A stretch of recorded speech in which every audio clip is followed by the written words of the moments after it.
Welcome. My name is David Pietrzewski. And I'm David Pinsoff. And David, what is this?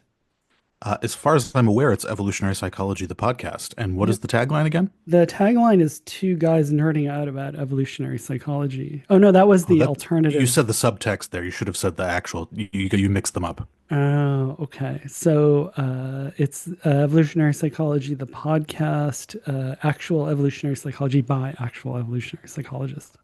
Right. And it really is two guys nerding out about evolutionary psychology, but we don't say that because it's not a very appealing tagline. Typically with a guest. Yeah, usually we have a guest, And and today we have a. we have a great guest, a scary episode, but we'll tell you about that in a second. Yep.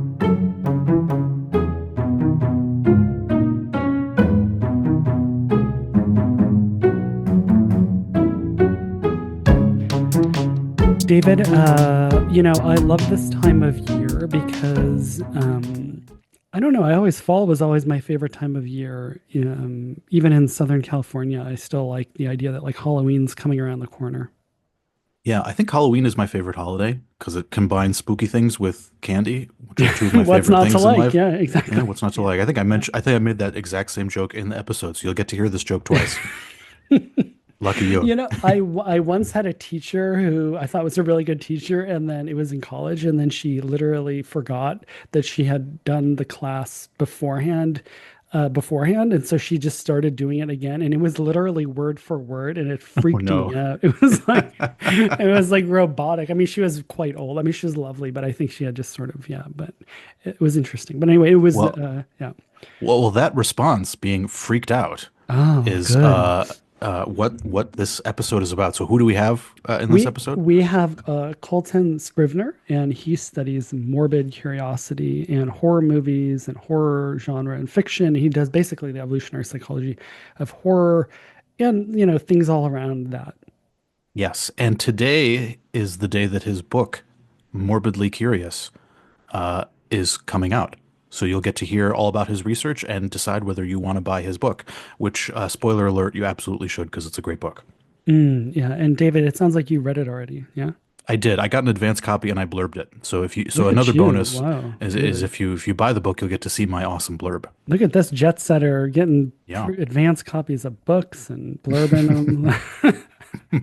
All right. Well, without further ado, it's a really fun episode, and if you're interested in scary things, or if you're anxious, hmm I would say this is a great episode to listen to. Yeah, no, we get a lot into the mechanics of anxiety and how horror can potentially be therapeutic for anxious people. So we cover a lot of ground. It's a really awesome conversation. I had a blast, Yeah. and I'm Oh, sure you'll have a blast listening. one quick thing to say: we do talk Yeah. about how it's probably a good idea to like let people who are anxious or who want to consume scary things consume them. But one thing we didn't say that I think is worth saying is that does not mean you should force people into Yes. doing that, because that's a very different thing. You should let people satisfy their own appetites, which is a very different thing than forcing people who don't want to consume something scary.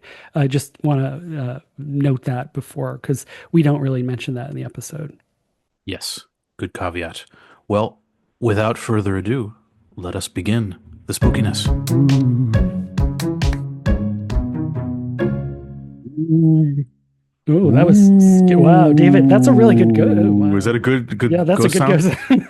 So, We're here. David, happy Halloween. Happy Halloween to you as well, and to you, Colton Scrivner, who is with us here to talk about all things spooky and horrifying. Can I Yeah, just, why can we I, just- celebrate Halloween anyway? yeah, I Yeah, love Halloween. I don't know. How do you feel about Halloween, David? I love. It's actually probably my favorite holiday. I mean, it's candy, it's spooky. Like what? It's the two of my favorite things. Yeah. Colton, we'll say hello to you in a second, but we want to get right into how do you feel about Halloween? Like, did you enjoy Halloween as a kid? Sure, I think most kids probably enjoy Halloween, maybe for different reasons. I don't know, but I think most kids at least enjoy the candy aspect of it, and the play pretend aspect. I think that every kid probably enjoys that. Yeah. Did you have a thing where you like made your own costumes? Were you super into costumes, or was it like a last minute thing? I am not crafty enough to make my own costume and make it any kind of fun for anyone. So, but I am in love the costume thing. Still do it as an adult for certain events here in town. But Yeah, definitely don't make my own. Cool. Did you dress like more of a standard spooky way, like you dressed as like a scary serial killer or monster, or were you more like the Spider-Man, Superman type? I was usually a dead something, like a dead Interesting. Mm. army guy or Okay. a dead whatever, or a vampire, or just like things that were dead. Even isn't it Hmm. even as a child? Yeah, like not real scary, but still dead. Okay, interesting. We're just going to ask you about your Halloween experiences for Yeah, the just my next kid. Just ask me three about my hours. childhood Yes, and exactly. That's we orbit around that all the time on this podcast. So yeah. Yeah. No, honestly, I'm glad we have you on, just because my daughter is very morbidly curious, and Mm. understanding your research and the development of morbid curiosity has helped me to deal with that as a parent and sort of harness it and nurture it. But yeah, it's been very cool to witness. yeah. Just one anecdote. I was trying to get her to brush her teeth because she doesn't like brushing her teeth, and so I decided to show her pictures of rotting teeth to show Mm. her what happens to your teeth if you don't brush it.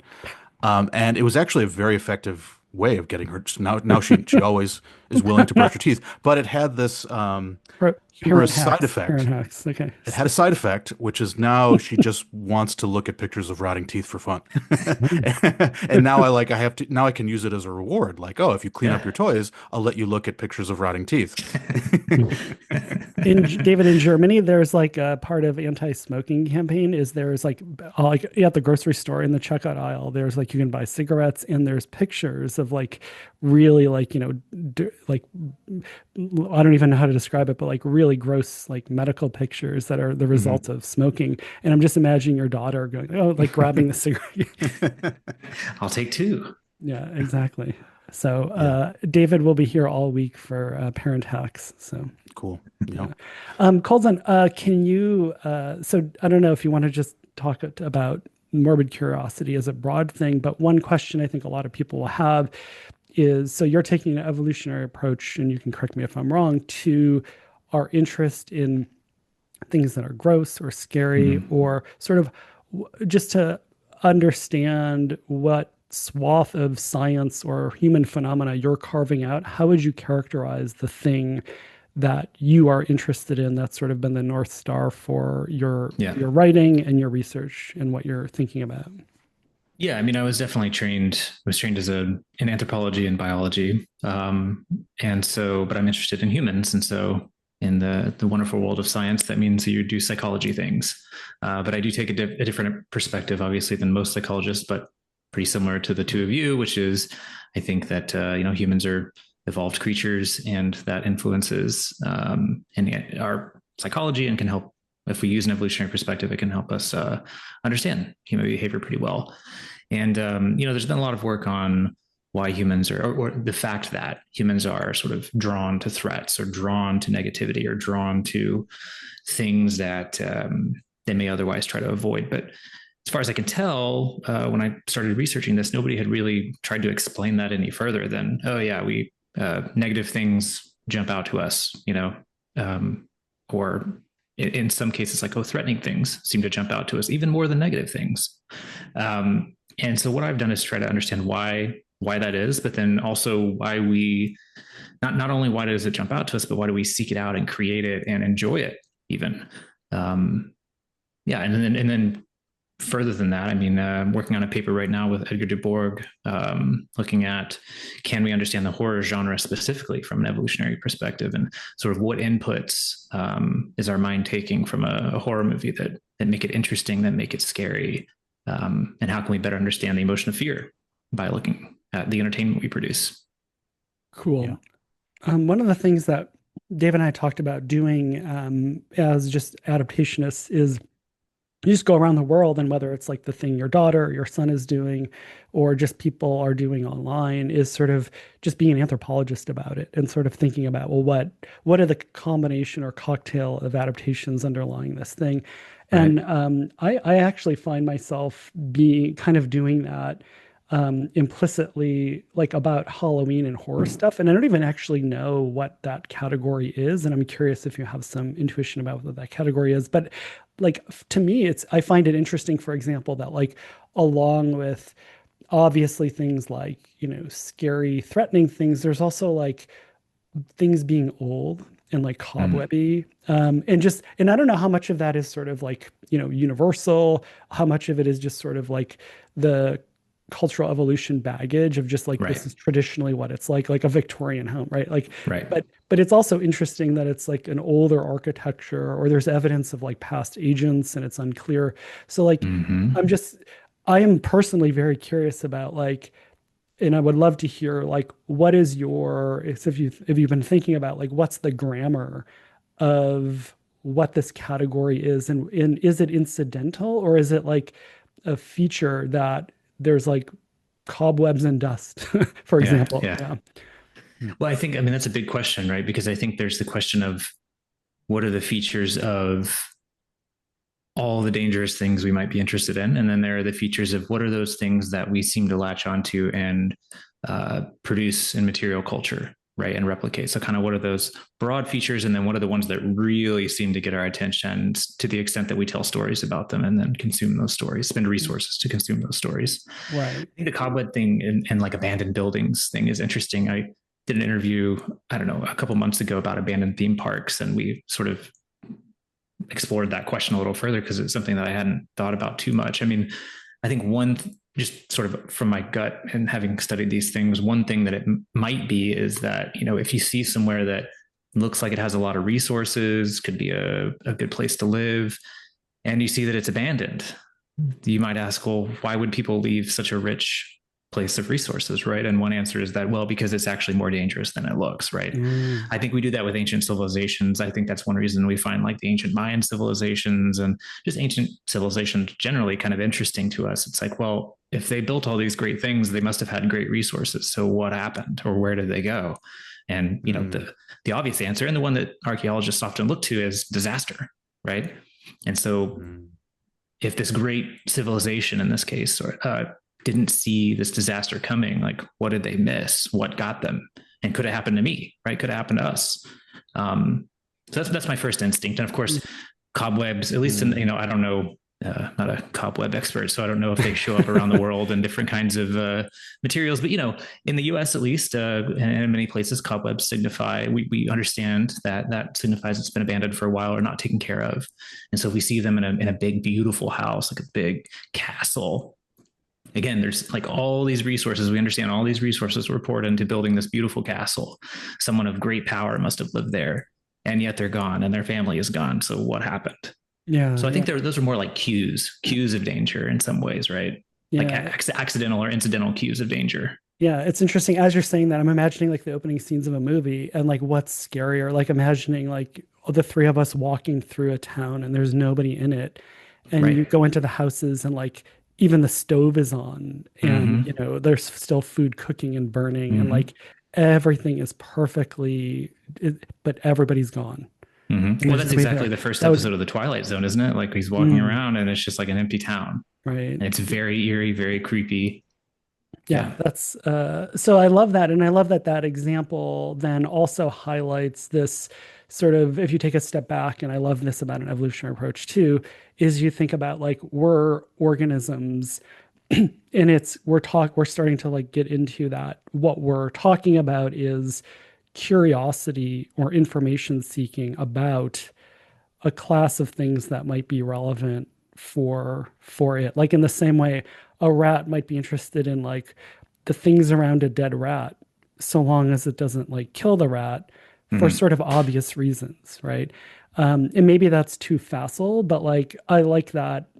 Like I was thinking about, like whenever we have somebody on, I sort of think about what to think about. And I think like what liking like horror or like liking things that are a little bit gross or scary to me feels like very deeply human in the same way of like getting paper cuts or like sneezing is, it's just like Yeah. one of these things that's just very human.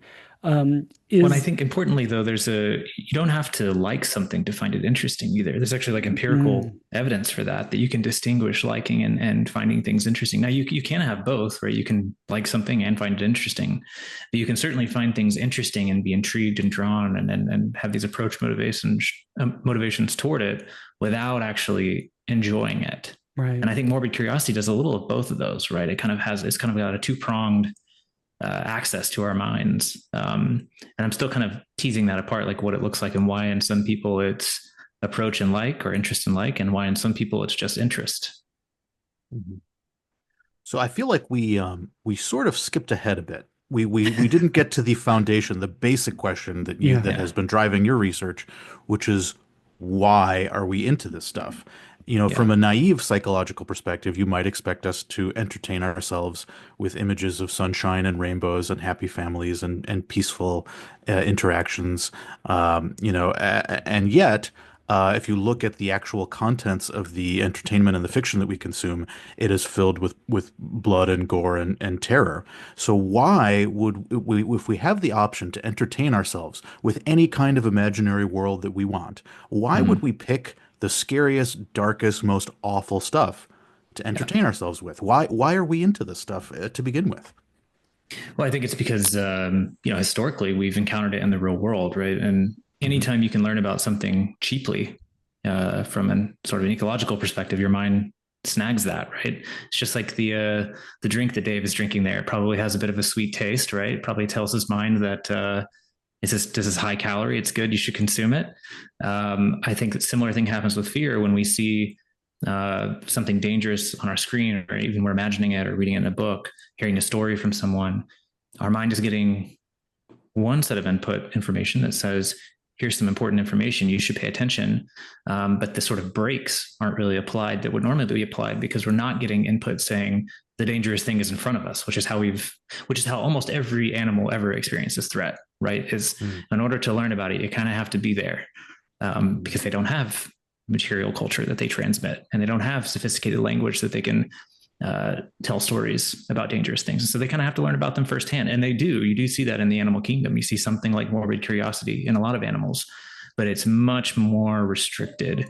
Like you only see it in certain circumstances, whereas in humans, we can consume it almost anytime, anywhere. So it's kind of like the candy thing, right? It's kind of like, why do we like sweet things? Well, it's a cheap way to get calories, even when we shouldn't want calories. Sometimes it's a cheap way to get calories, and we latch onto that.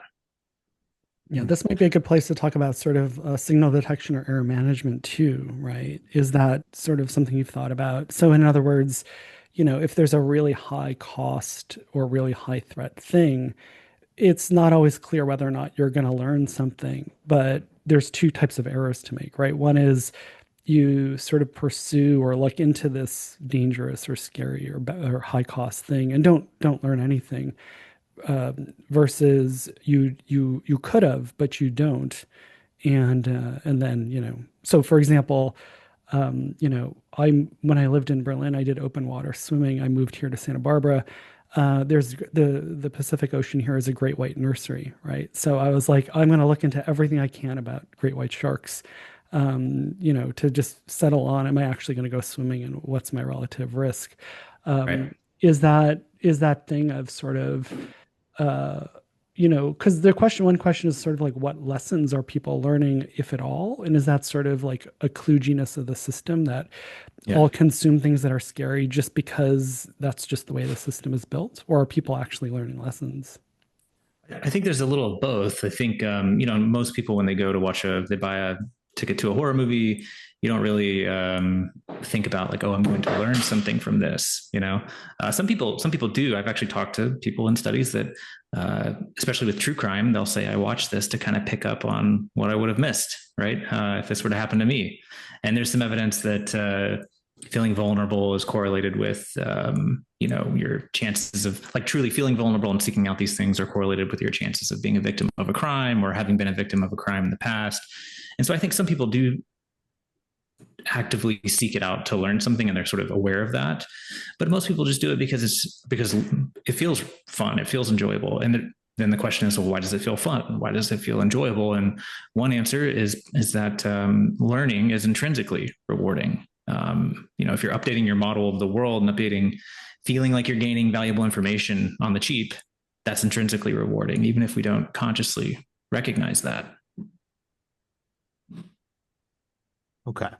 So the reason why we're into horror is because we're learning things, and we're learning things cheaply, about really important things that we should want to learn about from an evolutionary perspective. If we're going to Right. I learn would say about any, those are yeah, like really high value things, or things of very yeah, high importance, right? yeah, Whereas food is important and mating is important, but they're not one offs. It's like if you make a mistake with food or make a mistake with mating, usually you can get another chance to get an apple or a mate. If you make a mistake when it comes to a dangerous predator, you may not have another shot, right? And so they're like really high value targets or really high value information. And so I think it's especially potent to us, which is probably why we see this threat bias that humans have, where it kind of captures our attention above and beyond almost anything else. mm, Yeah, can I interject too? I think one thing and David alluded to this in an earlier episode, there's an idea that there's a reason why we have episodic memory versus semantic memory. Episodic meaning, for people who don't know, is that there's the details of an event. So, do you remember the first time you went on a Ferris wheel, for example, versus just the declarative statement, I was on a Ferris wheel, but you don't remember the event. And it seems to me, and Colton, you can tell me if this is correct, is that if I think about it, hearing about, oh, sharks are dangerous, like that's super boring. I don't care. I would not like choose to do that. But if you told me a story about a shark encounter or a video of it, I would be really interested in watching that. And I wonder if one of the arguments for why we have episodic representations, it's sort of like a picture's worth 1,000 words, is that Right. there's a lot of information, and there's also information that you may not I mean, we'll just use this colloquially, but like that you may not know what lesson to draw from this episode. So the most economical thing to do in terms of evolved representation is store the episode. And it's the fact that it's related to this high fitness cost thing and it's stored as an episode, that there's sort of constant machinery running to sort of extract what is the inference, and with varying levels of certainty or uncertainty. And so maybe it's no accident that we're really drawn to stories and episodic formats, and it's in fact that the lesson isn't super clear. And maybe if the lesson is too clear, it actually isn't that interesting. And part of what counts as interesting is it's this really kind of Goldilocks middle ground of there's enough content and specifics to possibly extract something, Mm-hmm. but at the same time, it's not super clear what the bottom line thing is, where Right. if it's sort of super obvious, I don't know if there's been research on this, but that seemed to be like maybe sort of an alien's perspective of like what's the middle ground sort of sweet spot in terms of what makes something quote unquote interesting. Yeah, and I think you hear this a lot from there's kind of this meme online of horror fans, and often it's like you'll see the meme with like women. It's like, oh, a lot of women will turn on true crime to relax at night, right? They'll turn on stories of mostly men killing mostly women to relax at night. And I've had a lot of people ask me like, how could that be? Like, why would you do that? And I don't have an empirical answer for it, but I have maybe like an intuition about what it might be, which is that if you watch a lot of, let's say, true crime in particular, because there tend to be similarities between cases, right? And in true crime, people do pay attention to those. There is evidence that people find most interesting pieces of the story that tell you like how someone got away or how they didn't. Like those are there's some really cool manipulation studies showing that those are the most interesting parts of the story to most people. And I think what happens probably is that if you watch a lot of those, you get really good at guessing who the bad guy is, why he did it, what the victim should have seen that they didn't. And that can be really comforting to know that you're guessing all these things correctly, right? That can actually probably be relaxing, even if the material itself is horrible or dangerous or violent or whatever, threatening. If you're just guessing it accurately, like bam, bam, bam, one after another, it's going to feel a little bit relaxing. Like, why do you have to worry? You already know this, right? It's like affirmation that you're prepared almost. Right, And I right. think you do get that. You get that with like people who've watched a lot of horror movies too. And they kind of can guess what's going on, which horror movies are not, most of them are not known for being particularly complex about like what you should do and shouldn't do. And it can get kind of relaxing and almost comedic. You can kind of then lean into the comedic side of things without it feeling too taboo, because it's like, oh, well, of course that teenager died. They shouldn't have been doing that, right? And you get this kind of lax approach to danger, and they can then become more of a thing you turn on before you go to bed. So counterintuitively, it's that I think we have this cartoonish view of things where, bad stimuli equal fear. But Right. it sounds like what Right. you're saying is that, in fact, fear, and I think people have made this argument before too, is that, or at least anecdotally, that fear is sort of a system for capturing more information. It's a symptom that you haven't done your homework, basically. Mm, And I've heard this from people who do like rock climbing or really high stakes life and death things, right. that if you actually practice and learn enough, that there's still a notion of sort of how risky something is, but the fear sort of goes away. And it's so this idea is that counterintuitively, it sounds like what you're saying is by exposing yourself to these concerns, it might actually make the fear less. Or your confidence goes up and that counteracts it, right? Mm, right. And we can talk about this now or later, but I've then taken that exact sort of premise and then expanded this into, well, then can you use horror to help you not feel so anxious or to give you tools to overcome anxiety, Mm, right? mm. And not that horror is necessarily uniquely suited to that, though I do think it does have some benefits certainly over other entertainment genres. But yeah, I think that you can take that exact premise and then say, okay, well, then maybe we can sort of leverage scary stories to help us in some ways. Right. Hmm. I mean, what do you see so we obviously know that, or the hypothesis is that it's helping us learn about dangerous things so that we could be better prepared for dealing with them, so that we could better avoid them. And it's not obvious in advance what types of information, what details are going to be important when it comes to a dangerous thing. So if you see a lion versus a tiger, knowing that tigers are striped and lions aren't, that information, it might seem like an irrelevant detail, but it could save your life in some situations. Knowing that the different habits of the two different types of animals, where they like to congregate, whether they like to stalk their prey or whether they just kind of, gallivant out in the open. Each one of these subtle details could be a detail that means the difference between life or death. Yeah, Um, David, can I interject? So never sure. swim. This is just a PSA. Never like panic and swim away from a great white shark. We haven't talked about the asymmetric war of attrition, but they're asymmetric war of attrition creatures where if you don't act like prey, you just stand your ground, look at them, and stay facing them. If you ever see one in the water, you're more than likely going to be okay. You're It's bigger like a than that prey. bear. So it's exactly like a bear or a mountain lion. Never run away. Never splash away. Don't freak out. That can be the difference between like activating this creature's like predation response versus it just being Mm-hmm. like, well, you're pretty big, you seem comfortable, I'm not going to go after you. So Yeah. exactly, yes, like I'm not to just like to call back, like I'm not afraid of going in the water as much now that I know that. But that, David, that's a perfect example of like I didn't know that before I moved to Santa Barbara and I did a deep dive into it. I'm not curious about great white sharks anymore, but that would be an example, David, of what you're talking about. Yeah, and there's Cool. there's a whole lot of directions I can go from that because that ties into like everything that I am working on now and also that I've worked on in the past with like formidability assessments and I have this project I've been working on with Edgar trying to define the horror genre almost using an evolutionary perspective and kind of what we landed on and we tested this empirically in a lot of different ways is that fear in the case of these stories and probably in the case of many things has to do with relative formidability asymmetries. So that just such that if you um, either yourself or if you're empathizing with, for example, a protagonist who is more vulnerable, less formidable than the antagonist, it's going to produce fear, right? Like that's the thing that should produce fear, especially if that antagonist is, and maybe only if that antagonist is malicious, right? And if they're around you, near you, pursuing you.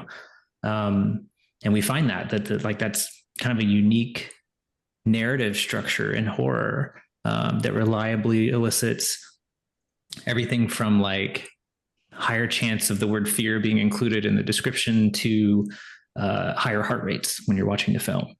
So I think that's probably some of the input conditions, I guess, that like fear generally takes is how vulnerable am I to this thing, right? Is it near me? Is it bigger than me? Is it stronger than me? Does it have more resources than me? Can it outcompete me, essentially? So you can think Right. of vulnerability kind of as like a felt appraisal of being less formidable in an asymmetric contest. Hmm. What you're saying suggests that there could be a Darwinian advantage to mastering your fear. So For sure. if predators, either actual predators or social predators, use your fear as a cue of the Lower probability of formidability, success, and yeah, yeah, and you'll if defer. and you'll defer to me, you're less formidable to me. If you're afraid of me, Mm-hmm. that's a good sign that I should attack you, Mm-hmm. right? Yeah, But if you're not afraid, then that suggests to me that you know something I don't. You might be harder exactly. to attack than I think, and I might leave you alone. And so it Exactly. could suggest that if you have learned a lot about a dangerous stimulus, and you are signaling that you're not afraid, then that could reduce your chances of actually being harmed. On the other hand, if you signal that you're very afraid, that could actually increase the chances that the danger will actually manifest. Right. Do you buy that logic? I think, yeah, absolutely. I mean, that's like, I think a very coherent way of putting a lot of the things that I've thought about in relation to this. And like, again, I think you identified probably something that like an insight that could be applied broadly, to everything from business negotiations to clinical anxiety, right? This idea that, and we talk about it all the time in colloquial terms, right? It's just confidence, right? It's just Mhm. your confidence, and not mistaking confidence for competence on your own, right? Like understanding where your position is, but maybe putting forward your best foot forward, or we have all kinds of sayings for these kinds of things. But I think Mhm. that's exactly right. If that's true, then those things should also be true. And I don't have empirical evidence that those things are true, but I'm also not looked into the literature for things like, again, negotiations probably is where that would be a huge, or politics, even political negotiations, wartime negotiations, probably huge implications like that. That insight had probably has huge implications for that kind of thing. Yeah, I Yeah. mean, it would be fascinating to test that empirically, to just have, the person you're negotiating with or you're playing an economic game with, have them look afraid, have a fear face versus have them Mm-hmm. not have a fear face, and see how that changes people's behavior, have people rate their physical formidability, their social formidability. Does the fear face change those inferences and those perceptions? It would be fascinating to look at. Yeah. Just one example of how richly predictive this perspective is. Um, Yeah. Well, Yeah, and I did a study with Dan Fessler a few years ago that mhm. was not originally, it didn't originate from this work I did on morbid curiosity. It was kind of a separate question in some ways. But now that I've started doing this, I see that, maybe subconsciously it was kind of related to these things, or maybe I've just tied it to it after the fact. But it was a study showing that I had this question of like, why are humans sometimes gruesomely violent? Like there's no reason you got to pull someone's entrails out and display them, right? Hmm. Yeah. You've already killed someone. You've defeated the enemy. The threat is eliminated. So why are we sometimes gruesomely violent? And the kind of simple answer to that is that we're signaling something. But the question then is like, well, what are we signaling, right? Um, and it seems to be the case that we ran this on different vignettes that were like very, very precisely controlled and only had like minor tweaks to the wording, to kind of change the conditions. It seems to be that you're signaling your formidability because people perceive gruesome actors to be larger, stronger. If you ask them to envision, like, how big is this person? How strong is this person? How tall is this person? Even they imagine people who are gruesomely violent, who commit the same act of violence, but then just take it a little step further, by doing something gross, basically. They imagine them to be bigger, stronger. And of course, that then impacts negotiations. And so that could give insight to like, why do certain terrorist groups behave in certain kinds of ways and send videos of these like horrible acts, right? Why Mhm. did the state for hundreds of years do public executions in front of everyone, right? These like gruesome executions that they could have done behind closed doors, but they did them in a way that everyone could see, and interestingly, that everyone wanted to see. Um, Mhm. so I think that, yeah, there's we're I think you can again, it just extends to so many different ways. This idea that fear is intrinsically tied to formidability. Hmm. So that's a good segue into the question of how would you define the horror genre? So a lot of people have thought about what horror is. Do you have a way of defining it that you think fits with your theoretical perspective, that sheds light on how we can categorize something as a horror movie versus a thriller versus, an action movie versus something else? Yeah. Actually, working on this question helped me think about fear better, because if you think Mhm. about what a horror movie, I think everyone agrees like and even me to some extent agrees, like, okay, one definition of a horror film is a film that scares you. I don't Hmm. think that's a great definition because it may not scare me. It might scare you, might not scare Dave. A Hmm. better definition might be it's a film that is intended to scare you. Like, okay, that's kind of hard to disprove, but that's a decent definition, right? But then the question is, well, why does it scare you, right? That doesn't really tell me anything about the structure of the horror film. It just says that it's meant to scare you or that it does scare you. And so I wasn't very satisfied with that definition. And I thought, surely there must be something, we all seem to, I would say with like 80%, just this is just an intuition, but like, roughly 80% of people would probably agree that X movie is a horror movie or Y movie is a horror movie, right? It's like when we see a horror movie, we kind of know it. Like, oh, that's kind of a horror movie, right? So there must be something that we're latching onto that's not just fear, but some components that do produce fear in some people in certain circumstances. So what I landed on is similar to what we just talked about, which is a horror movie or a horror story, a horror narrative is one in which you have a protagonist who is much less formidable than a malicious antagonist. And you don't see that in any other genre. You don't see it in action movies. In action, and again, we have empirical evidence for this. Edgar and I do that. We use that huge Facebook data set that has like 3.5 million people and has their personality traits, their big five, and everything. And we looked at like 700 different movies and rated them on this like very precise formula for if they were, how formidable the antagonist was, how formidable the protagonist was. And what you find is that in horror movies, you have high formidability antagonist, low formidability protagonist. In action movies and thrillers, you have both moderately, sort of equally matched, moderately high formidability protagonist and antagonist, which makes sense. Thrillers are kind of a cat and mouse game where you're chasing each other back and forth. Action movies are more of a face-to-face type of story where the hero and the villain are kind of equally matched, right? And that's what generates the action or the violence. Yeah. And then, of course, you have sci-fi and fantasy. Those are a bit lower. The tricky part comes when you get what about sci-fi horror, like the movie Alien? Well, there's some evidence that when films take on two genres and one of those is the horror genre, they tend to like lean into that aspect of it. So if it's a horror sci-fi, it tends to be a horror movie with sci-fi elements or a horror movie with fantasy elements. And so again, I think the thing that they're probably leaning on is strong antagonist, relatively weaker protagonist. And what's interesting is that, and the reason that I started thinking about them this way is that pretty much maps onto a prey animal's experience in the wild. Predators are almost always, certainly mammalian predators, less true in some cases if you use venom or other things, but I think you could make an argument that venom increases your formidability. But it's certainly true that for most prey mammals, their predator is larger, stronger, faster, more formidable generally, has better weaponry. And of course, there's an arms race where the prey animal typically, in like 95% of cases, gets faster or better at hiding. So it's better at escaping. It never confronts. You don't often see gazelles unless they're trapped. Confront a cheetah, or a zebra confront a lion, unless they're truly trapped. And that's exactly what you find in horror movies. The protagonist always is fleeing until they get trapped, and then they usually get lucky, or they maybe find some weakness that they didn't see before, sort of a David and Goliath kind of thing. But typically they're running away until they're trapped. And that like, to me, that just jumped out as like, well, that's just predator prey interactions.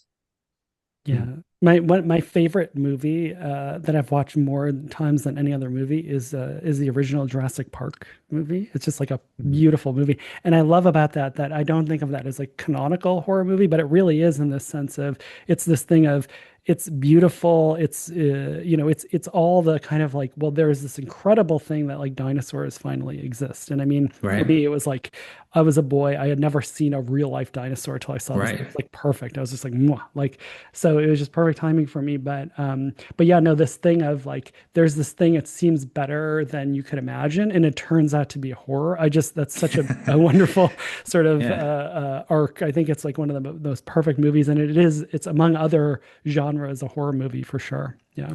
Yeah, well, Yeah. and one of the, for this formula we created to measure this thing, we called it the protagonist vulnerability index. So basically, how vulnerable is the protagonist? In the case of Jurassic Park, you have an incredibly vulnerable or an incredibly formidable antagonist, and like let's say the T-Rex, but one of the variables in our formula is threat presence. So for what percentage of the narrative is the antagonist actively chasing or a danger to the Right. protagonist? Well, in Jurassic Park, they're behind a fence for a long time. So it doesn't matter. It's not just high formidability that triggers fear. It's an asymmetry in formidability, right? And part of that calculation is that highly formidable antagonist pursuing you, or are they in a place where they can pursue you?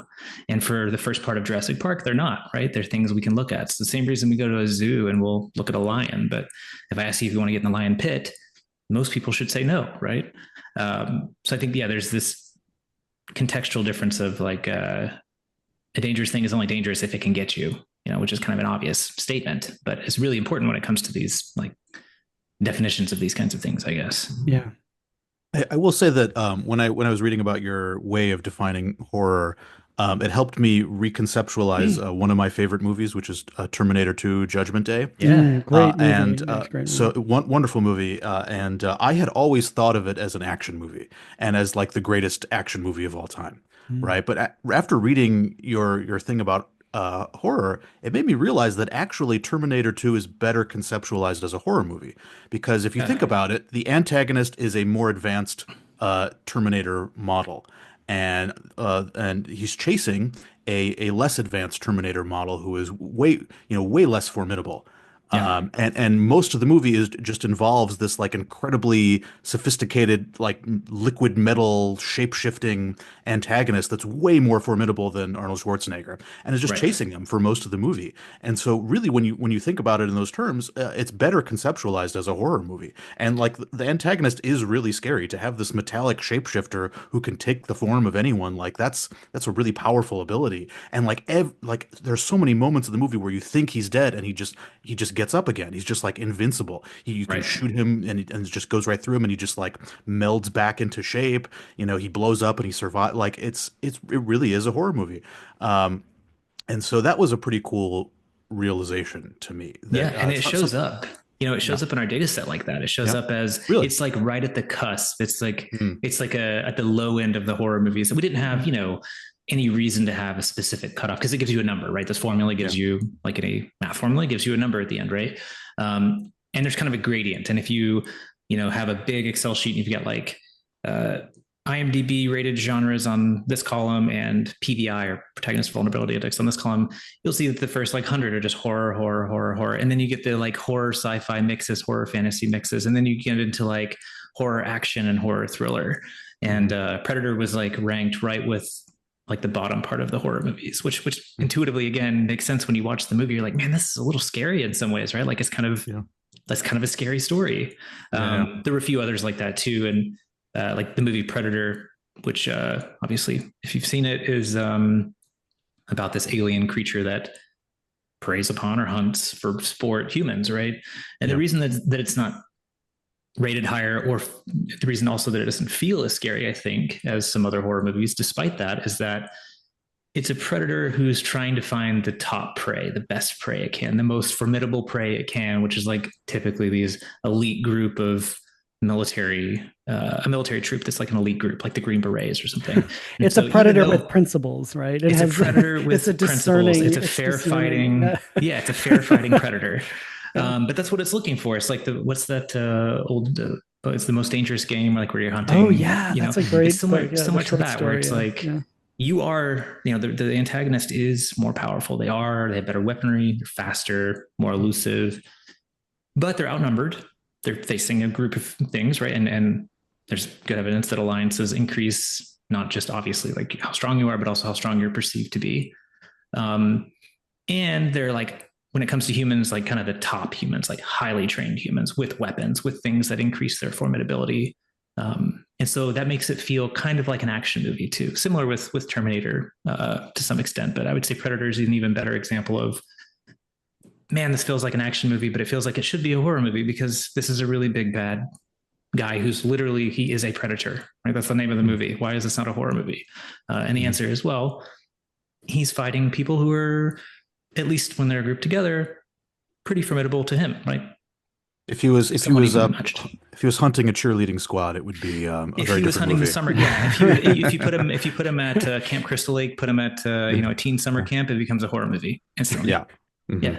David's like, I'm gonna, what's the term for writing the screenplay and green, what's the LA lingo for that? Where Oh, He's gonna I'm gonna option write it it. on. I'm you're gonna gonna write it on option that. Yeah, spec. Yeah. exactly. All right. Yeah. As soon as we, exactly. I mean, Um, that's a good way to play with those ideas and think about them. Okay, like, well, if Leatherface and Texas Chainsaw Massacre was 4 feet tall, would that be a horror movie? Like, well, maybe not, right? Or if Jason, if you put him against a bunch of from Friday the 13th, if you put him against a bunch of Green Berets, is that a horror movie? No, it's maybe more of an action movie. right. Hmm. Yeah. This And you do see that definition, in some of sorry. those sequels. You see like where they get in these new contexts where it does shift to more of an action film. I Right. mean, zombie movies are a good example of like playing Yeah, with this border between action and horror because Mhm. exactly. sometimes like the protagonists have like shotguns and weapons and they're just blowing up the zombies and then it feels like more of an action movie because they're more Right. equally matched. Right. But, you know, if again, if it's the cheerleading squad that's being hunted by zombies, it becomes more of a straightforward horror movie. So what do you think is going on with zombie movies? Yeah, what is Why going are on with zombies? zombies? Yeah, Yeah, yeah. What's why up are with zombies so that scary? archetype? Yeah, what is the zombie? Yeah, that's a great So I question. think I just watched 28 Years Later like this past week, which great Mhm. movie. Definitely leans more action than horror in some ways. There's like some distinct horror elements and then some action elements. Some like very distinct, like, oh my God, this is definitely a horror movie, and then some like a lot of action elements. I think zombie movies are crowd pleasers. So like some of the biggest horror film hits are zombie movies. World War Z is a great example. One of the highest grossing movies of all time. Certainly one of the highest grossing horror movies of all time. The Walking Dead, probably one of the most watched TV shows of all time. Uh, and yeah, the question is why? Because you would think they would actually be more aversive because they're gross. Like zombie movies are some of the grossest horror movies. They love doing like up close shots of their arms falling off or biting their necks and ripping their flesh out. Right. Mhm. Um, I think there's two reasons that zombie movies are so popular. I think one is the thing that David just said. Most of them start out kind of scary. It's like nobody knows what's going on and they're incredibly underprepared, and the zombies are overwhelming them, like a more formidable group than the human group. Over time, the human group gets weapons, gets better defenses. They do what humans do, right? They kind of learn and adapt. And it becomes more of almost like an action drama or something, or a thriller, more of a thriller, kind of like a group based thriller. Mhm. Um, I think that's one reason. I think the other reason is that zombies actually tap into.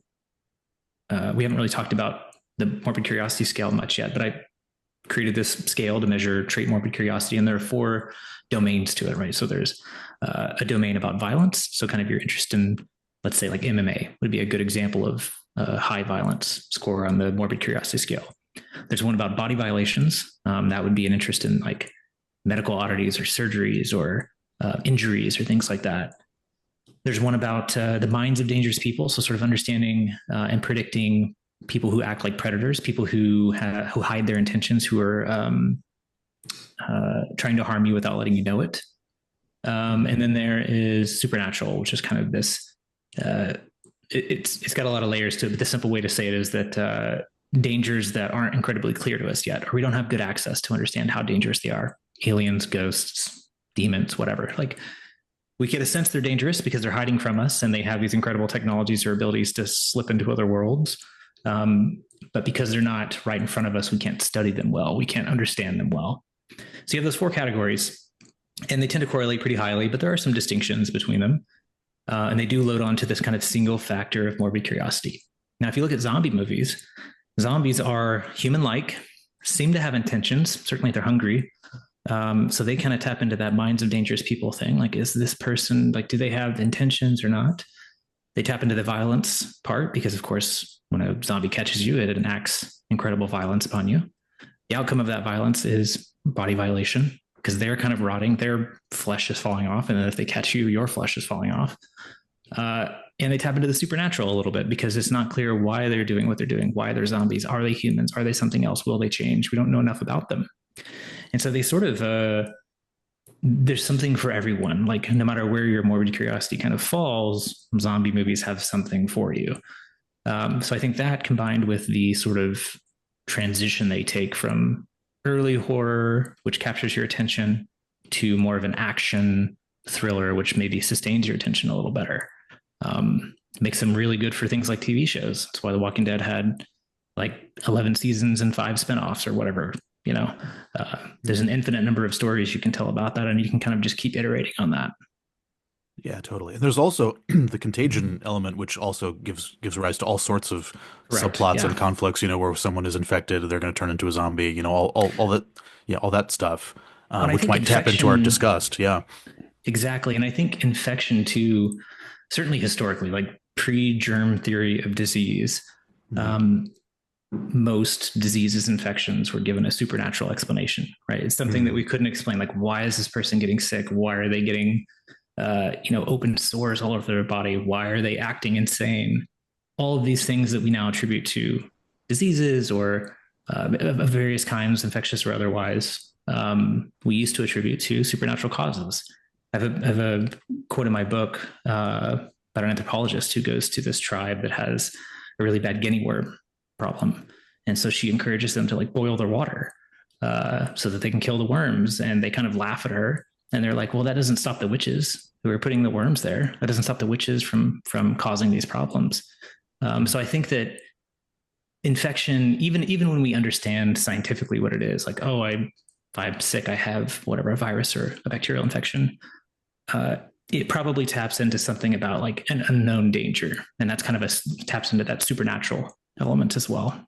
Yeah, I think that supernatural category is, I mean, I don't know if the best way to characterize it is supernatural or scientific. In like, I know you're not saying that, but even like for the listeners, in the sense of, Mm-hmm. from the evolved psychology perspective, and I think Rob Boyd used to say this all the time, is like all of life is like very causally opaque. This is also a John Tooby point. Mhm. And so, Yeah. to the extent that there are sort of like known co-relationships, like you don't know why we put this in the food and this is what we do, but we just do it, And Yeah. so there's sort of, you can imagine there's selection for this placeholder of like very opaque causality, and we can kind of laugh at people. I like, we had this episode with Brenda Bowser where somebody was killed. It was like a for real like murder where there was like blood on the walls.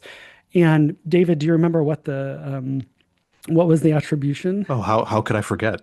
Yeah, Yeah. So they attributed the murder to a phantasm, or phantasm. yeah. Yeah, exactly. And so like this idea, and I mean Brenda's idea was sort of that was what they attributed to sort of and maybe self-consciously or not, but it doesn't really matter, to sort of quell the repercussions, the social Right. repercussions of who did it. It was a way to sort of, stick this to end the conflict there. But I think for everything of like, why is there disease or anything? Yeah, this idea of sort of spirituality, like this placeholder, whatever we want to call that. I assume that's also what we all are doing with science too. Like whatever Yeah. we think, whatever forces are, like these occult forces that Newton discovered, right? Like Yeah. this just slots into that evolves entry of like the world is causally opaque, and I'm just gonna like, okay, tentative thing, and I'm just gonna stick some story onto it. That's sort of Yeah. it's the ontology. Yeah.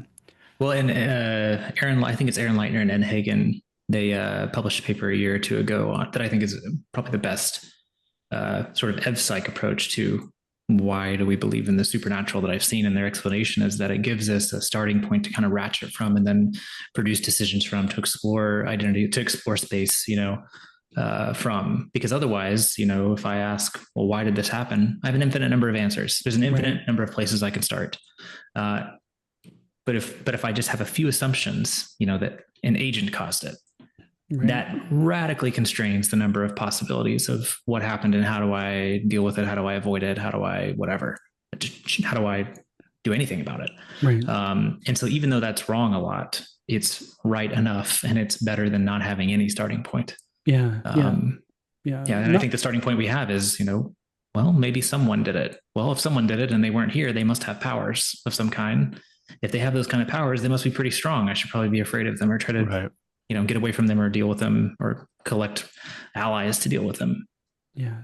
to not go too far afield of zombies, and then we can go into something else. But I was also wondering if, because when David was asking that, I had the same question about what's up with zombies, and this idea of contagion, where in addition to sort of the deep structure grammar of there's these things about body violations and about, formidability, I wonder what you think about sort of these like archetype things where, clearly like people, and Ed Hagen, again to Ed Hagen, there's this long history of sort of zoonotic Yeah. infection in people. And a reliably occurring thing is like just differences in people's sort of state, like, am I been Hmm. poisoned? Am I sick?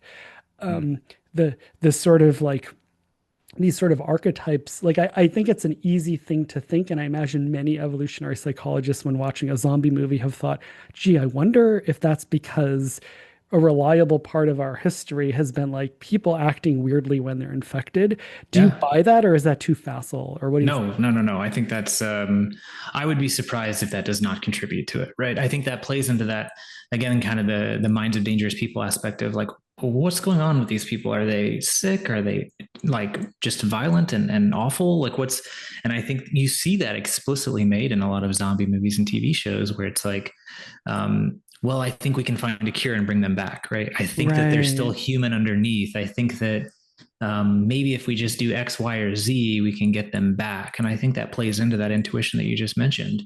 That we've had to deal with people who kind of looked and maybe acted like zombies because they were sick and drinking lead polluted water and all kinds of other nasty things that made them crazy. right, That was probably not Mm. an unusual thing for most of human history. Or right, we ran into other species of hominids that didn't speak our language and were acted differently from us and um, maybe looked like monsters of certain kinds, of Bigfoot or Yetis or other kinds of things like that. One of yeah, my favorite things that I've seen, which I don't know if I believe it or not, but it certainly makes for a good story, is that the existence of the uncanny valley. So this idea that as things become more human looking, we like them until they get about 70 or 80% human looking, and that takes a huge dip, and we don't like them at all. And then when they get like 95% human looking, we start to like them again. One of my favorite things I've seen is that, well, that the reason that we find that creepier, the fact that we find that creepier, a bit scary, suggests that we had something to be scared of in the past for things that looked kind of human but weren't. So Mm.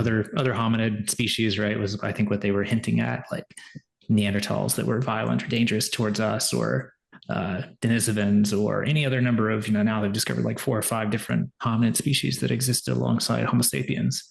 And while I don't think there's any evidence for that claim, it certainly like seems plausible to me that that's one reason why we might have this like strange uncanny valley response to things that look and act pretty human, but there's just like something off about them. yeah, Similar with Mm. zombies, right? I think a big explanation that before I started doing the work that I'm doing now, that I ran into for why we like zombies, or why we find them scary rather, is that, well, they trigger our uncanny valley response. But then you just the question to ask is, well, what does that even mean? Why? yeah, yeah. This definition of horror too, it strikes me as, there's a population of people for whom almost everything is horror then, and that is children. Right? Because I mean, the world is much more formidable than you. Everyone is more formidable. And I was also thinking about, like a lot of Disney stories are horror, right? If you kind of They take this are. definition. And so has that been part of and there's a lot to ask about kids and development of Mhm. this, but has that been part of the research on like, or is that sort of a blind spot so far? Not in yours, I'm saying, but just sort of generally. Yeah. Yeah, yeah, yeah. It's definitely not a part of my research because it's much more, it takes special training to work with kids and Sure. thinking a Yeah. certain kind of way and designing experiments in a certain kind of way. And it's something that I'm not an expert at when it comes to those kinds of things. But and it's more difficult IRB wise. There's just a lot of Yeah. reasons of why working with kids is difficult. Um, but that being said, some of my colleagues at the Recreational Fear Lab are developmental psychologists, and they have done these kinds of studies with kids, specifically looking at things like um, what kinds of stories do daycares or kindergartens teachers tell the students, right? A lot of times they're scary stories, and a lot of times they're scary stories because that's what the kids request. There was a paper that just came out by them that I haven't actually read yet, but it looked at different types of fearful, playful activities that kids engage in. And it turns out they engage, I mean, I kind of skimmed it, they engage in a lot of different scary activities. And they don't look scary to us because we're adults. Like you just said, the world is much more of a horror story to kids because everything is more formidable to them. Yeah. So when we watch kids, play even pretend games like tag or hide and seek or whatever, that doesn't look scary to us, but to a kid, hide and seek and tag are just predator prey games, right? It's like somebody is it, and they're trying to get you, and they're either chasing you or they're looking for you, and you're hiding. Yeah. And I think that kids, I give a story in my book of a time when I had this job as a mad scientist where I would do like summer camps, like science summer camps. I was like a knockoff. I was like a knockoff Bill Nye. Like you can't afford awesome. Bill Nye, so you get this Well, company. I'm imagining like blood splattered lab coat. I wish. Yeah. It was more tame than that. It was just like you teach the kids a wide variety of topics. Everything from forensics and entomology to chemistry and biology. Everything you could do that was interesting enough to keep kids' attention from ages like 4 to 10. Yeah. And one of the things I found I was at the time I was, in my 20s, didn't have kids. I never taught kids. It's a different skill set, like I mentioned. Mm-hmm. One of the things I quickly learned is that you have to take a lot of breaks. Like you gotta give them time to run around and be kids. And they want to play games and they want to do things that are interactive. And I started playing the game Mafia with them, which is like the game Werewolf. If you're familiar with that, I'm sure, David, you certainly are. And so the idea is that, there's this town and there's these usually two killers and like a sheriff and a doctor, and the rest of the people are just townspeople. And the kids kind of put their heads down and they go to sleep at night. And I play the part of the narrator and I narrate the story of what happens. Like, in this case, the mafia members come out and they killed a member of the community last night. You have to find out who they are and get justice, and you hang them. It's like kind of a violent game, but I kept it very tame because I had, like, again, 5 to 10-year-olds. I didn't want them going home to their parents and saying, "Oh, I killed my best friend at that mad science camp today." If they were German kids, they would have been perfectly fine. This is a very cultural specific. Yeah, it turns out the German, Well, so what I found was that in one of those papers I mentioned, that's one of the games that kids in Denmark love to play. Like little kids love to play that game. Yeah. And I quickly discovered that American kids also love that game when you give them the opportunity. And what was even better is that, when they got good at it and they started understanding the rules, I would let one of them be the narrator so that I didn't have to do it. And because they wanted to play the part of storyteller. But when they were the storyteller, it was like the worst gruesome horror story of all time. Mine was super tame. It would just be, the mafia came to town and they killed a person. You need to figure out who did it, right? I tried to keep it like as vanilla as possible because they were like young kids and not my kids. And then when they became the narrators, it was just like, they had a knife and they shoved it in his stomach and they pulled it all the way up to his head and then they pulled his heart, just like these gruesome, awful things. Yeah. So I think kids love exploring those kind of topics in a safe way, right? That's one way for them to kind of play with those ideas and play with like imagine those scenarios and what that would be like, and then learn how to kind of navigate like a horror story, but in a way that's not in their face. It's not a film, right? Like film is very real, looks very real. Right. And if you're doing play pretend with your friends and like you're telling the story and there's no visuals, it's much easier to take a step back and kind of navigate that. Right. It's sort of a callback to this point we made earlier, which is sort of it's the people who feel better after they listen to true crime. It's that maybe this cartoonish view of like we're protecting kids by keeping all these things away from them. By inhibiting that natural curiosity, it might actually backfire, and that letting kids actually sort of in their own sort of titration of this stuff, sort of interact with this stuff. And it's funny too, because, like Germany sort of famously is sort of like I bought when I was living in Germany, I bought a Brothers Grimm German language, kids book. And, even if you read these German fairy tales, and Germans will say this all the time, the English translations of them are still quite bad, but they're often already filtered. Like toned down. Way toned down. I mean, it's incredible. Like just sort of like, like cannibalism and like death and like all of these like really, it's kind of a funny thing, and everybody laughs about it. Germans laugh about it. Americans laugh about it. But I do wonder if, there's all this data that like, especially American kids are super anxious super scared. And there's also concomitant with that is like just this quote unquote helicopter parenting, or just like really trying to, and I wonder if to some degree, it's kind of like this, where it's almost like we have this like hygiene of like we're just trying to keep Yeah. it super clean, and it sort of backfires. I wonder if the same thing with sort of like bad things or like scary things. I wonder if a similar thing happens. Yeah. I mean, I feel pretty confident in saying that it's not good to prevent kids from experiencing fear in a safe way, because then how are they ever going to learn how to deal with that emotion when they're teenagers or adults, right? Right. In fact, they're going to think that they should avoid it, and they're Right. going to become Yeah. avoidant, which is Yeah. not a great coping style. Yeah. And I was in Germany. Last time I was in Germany was like a year ago or 2 years ago, and I went to the Black Forest where all the Grimm's fairy tales are supposedly Mm. take place. Right? It's like, man, I can understand why they take place here. It's a frightening, like, it's a very cool place to be. Man, it's like very scary. I can imagine, being there after dark. It just would be all sorts of horrible things I can imagine coming out of like the bowels of that forest. Yeah. Yeah. But yeah, I think it's I have talk about this more in my book, but less so in my research, because again, I don't really study kids myself, but other people do with respect to this. And I think there's good evidence that, preventing kids from engaging in thrilling play seems to correlate with higher anxiety problems in when they're teenagers and adults, like higher incidence of anxiety disorders. And it makes sense, right? Like if you don't learn how to deal with an emotion, you're not going to get good at dealing with that emotion, right?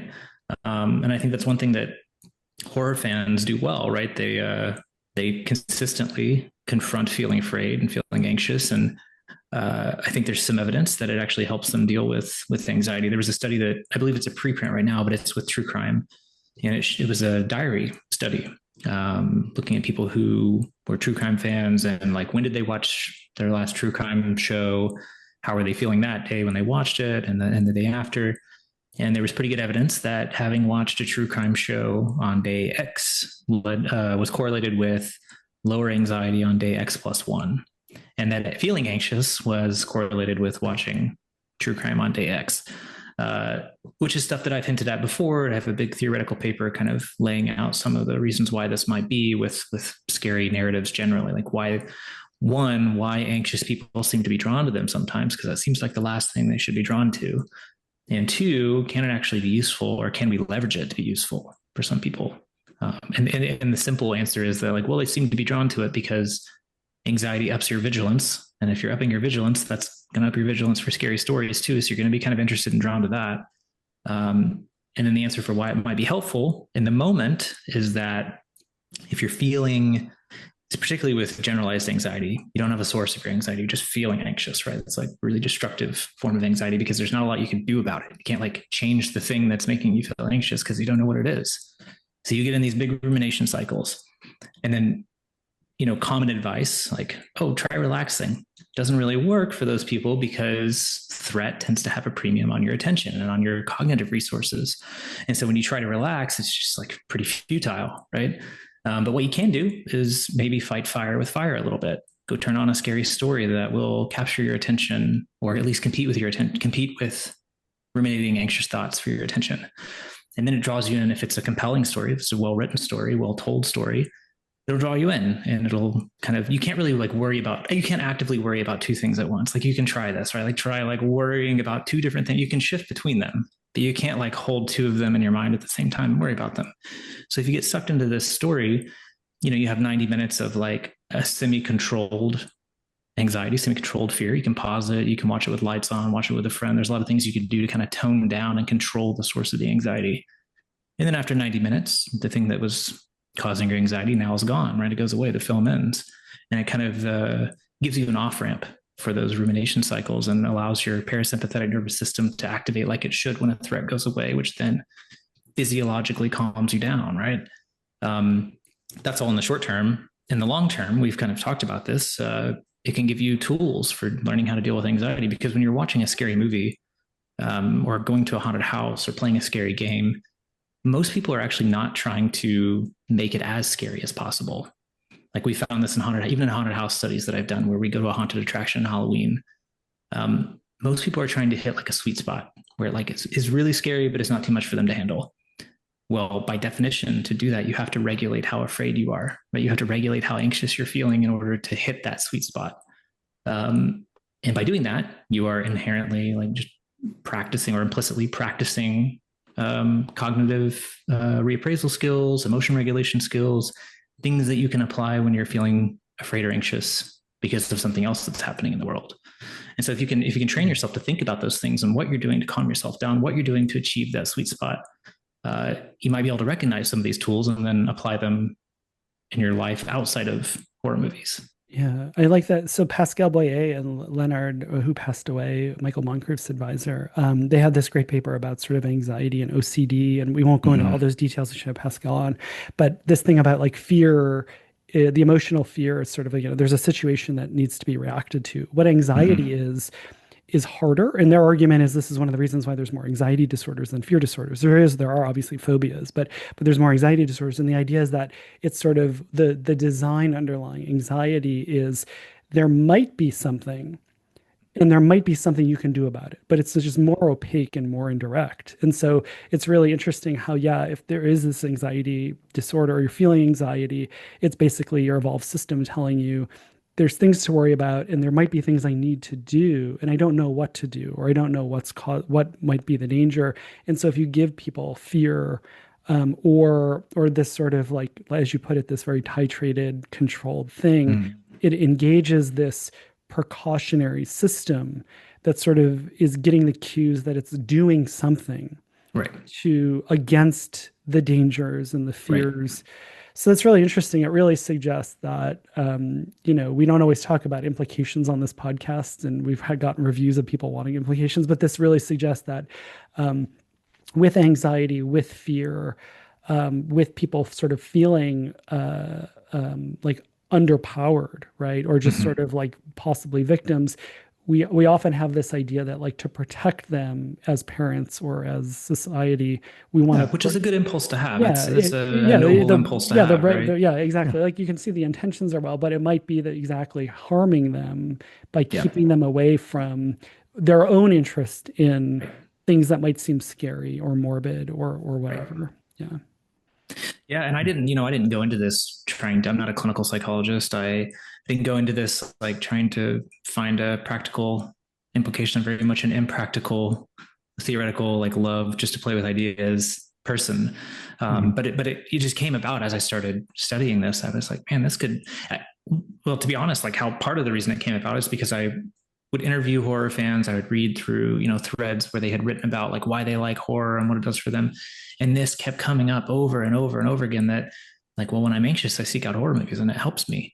And you read that once or twice and you're like, okay, there's natural variation in people. That's bound to happen in someone probably. But you see it like a lot. So it's almost like self-medication, like in the same way if you go to an AA meeting, there's a lot of people with anxiety disorders that are undiagnosed, and maybe the same thing for horror movies, although they're doing much better than ethanol soaked people because they're just, watching fiction. Yeah. It's like popping an Advil when you get a headache, it's, and so I thought, okay, well, like there's like way too many people saying this for this to be just natural variation in whatever trait, right? Like this seems like there's something going on here. And most people didn't consciously understand that. Some did, but most people didn't consciously understand that. And then I came across this paper. It's really one of the only ones I've seen that was like this, but it was a paper published in, I want to say like 2006 or 7.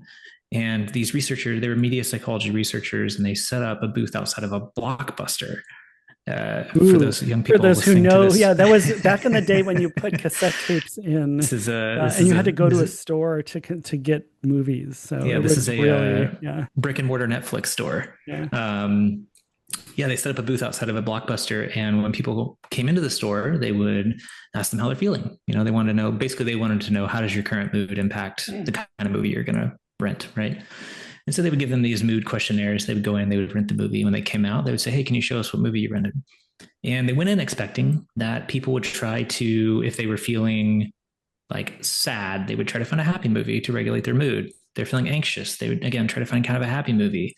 If they were feeling, I think it was like if they were feeling joyous, they would try to find a comedy movie. I didn't really follow their hypotheses very well because it's not the framework that I use. But the important point here is that they predicted that people who were feeling anxious when they went in would seek out something like a happy movie or a comedy to try to relieve that anxiety, which is advice that you give to people when they're anxious, like, oh, go escape into a film, like go watch a happy movie, go watch a comedy.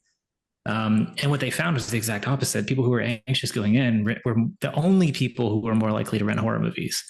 Um, and at first I was like, well, maybe, they were anxious because they knew they were going to rent a horror movie. Like maybe that's, I was trying to like, steel man it a little bit. I was like, well, maybe they were anxious because they knew they were going to rent a horror movie and that made them feel anxious about how scared they were going to be. But then I thought, well, that would make that person a very clinically anxious person if they were already anxious before they even rented the movie. Like they must have very high trait anxiety, right? Like if you're already feeling anxious before you rent it. So in either case, it seems that feeling anxious or a tendency for anxiety does tend to correlate with an interest in watching something that makes you feel anxious. So that kind of led me down this path of like, okay, well, maybe there's something going on here. Maybe there's some kind of mechanism that's being triggered in anxious people that makes them, one, seek out things that are scary or safe, scary or scary play, and two, can actually help them calm down.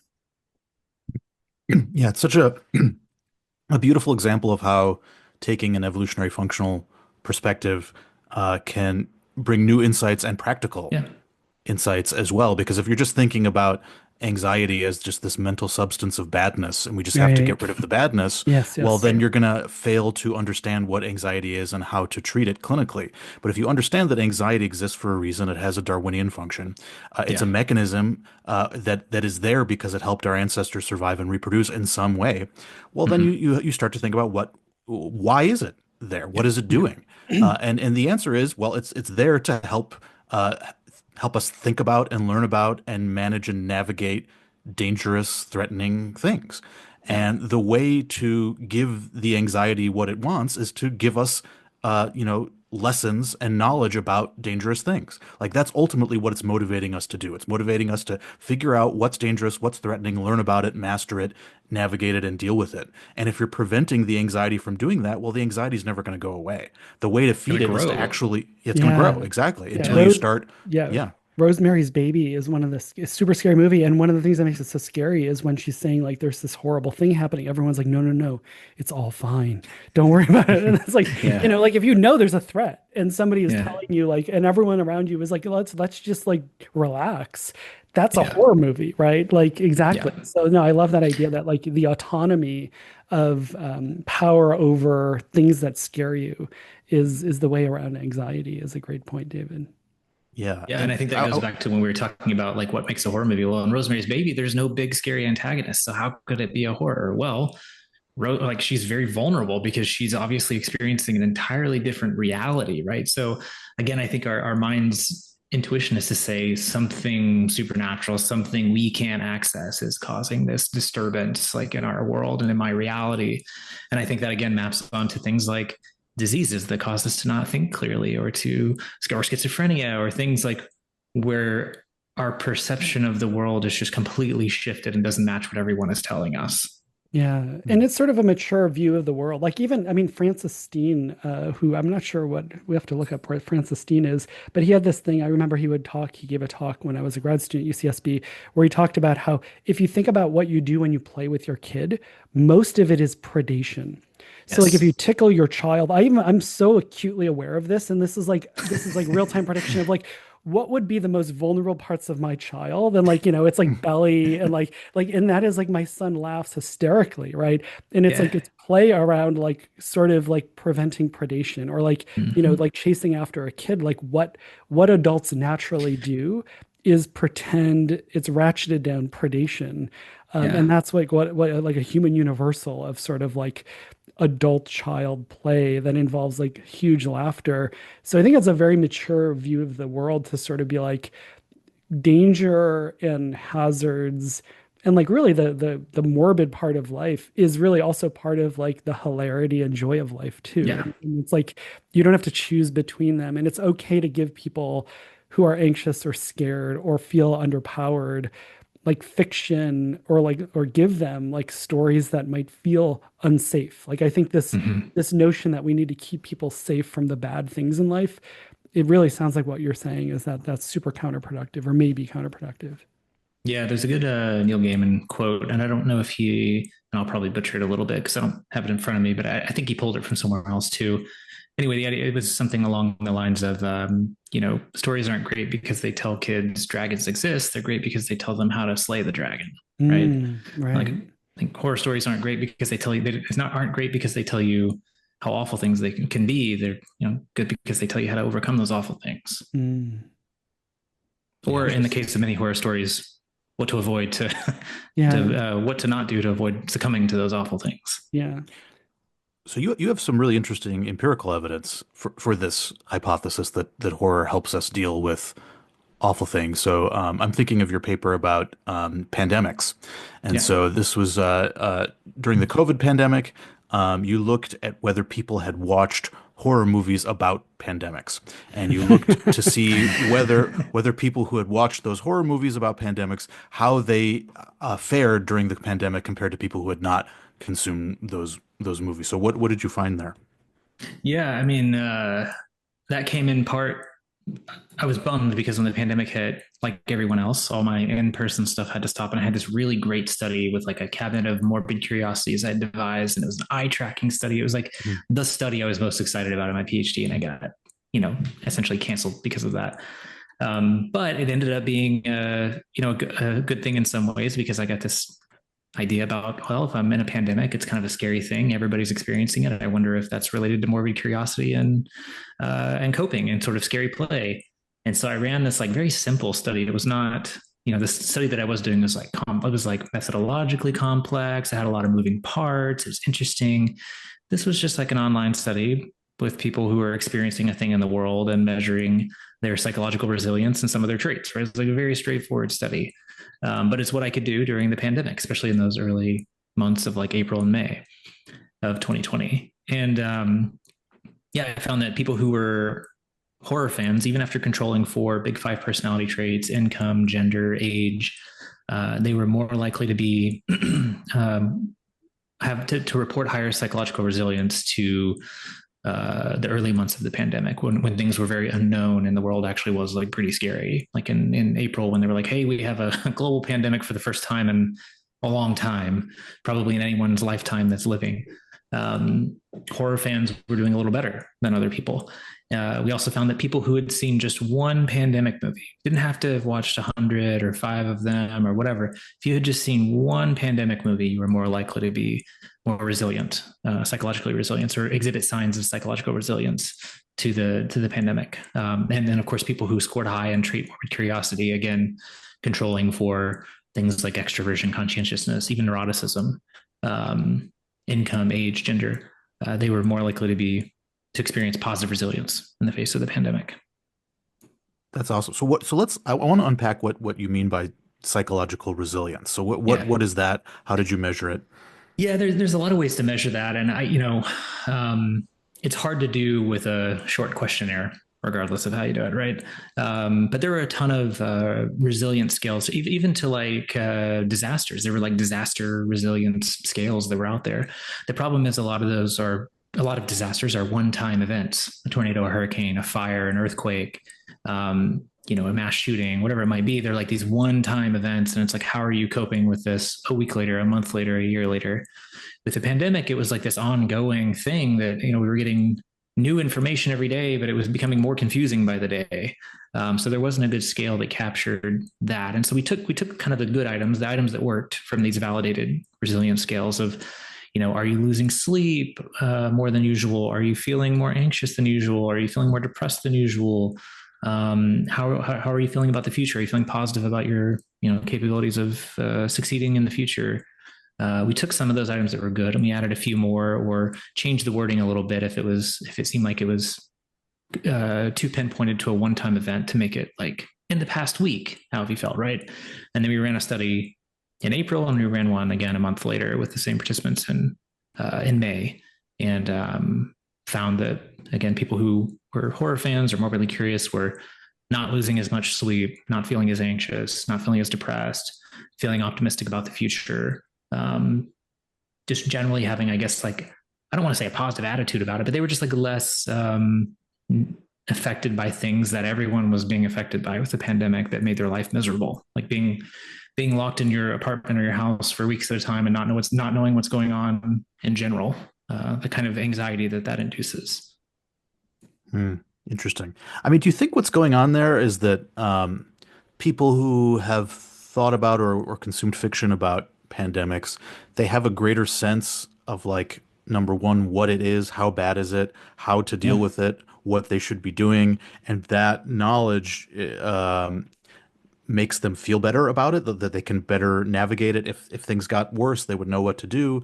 Whereas mm-hmm. if you know nothing about what's going on, you just kind of default to panic, For and you're sure. just trying to and you get into this generalized anxiety state where something bad is happening and you don't understand it and Mm-hmm. you don't know what to do about it, and you're just trying to grope at something, anything you could learn or something, anything you could do. But Yeah, presumably the people who have practiced thinking about these things in a safe yeah, context, they will have already learned things and already know something about what they yeah. could be doing, and that makes them manage the situation better. I think that's exactly right. I think there were two things going on. I think that's one of the main ones, right? And that's such a Okay. simple thing that you could come up with without doing a study. So like intuition, you could say like, oh yeah, well, knowing what a pandemic is like helps you deal with the pandemic. But it's like that's actually a really important insight if it's like, well, they watched the movie Contagion and now they feel better about a real thing that's happening. Like that's an important insight for this idea that scary stories can actually help us deal with things in the real world, right? Hmm. And one that hadn't been shown in any kind of way that I could find. I think the other thing that was going on is what we talked about a moment ago of particularly with horror fans, they or morbidly curious people, they have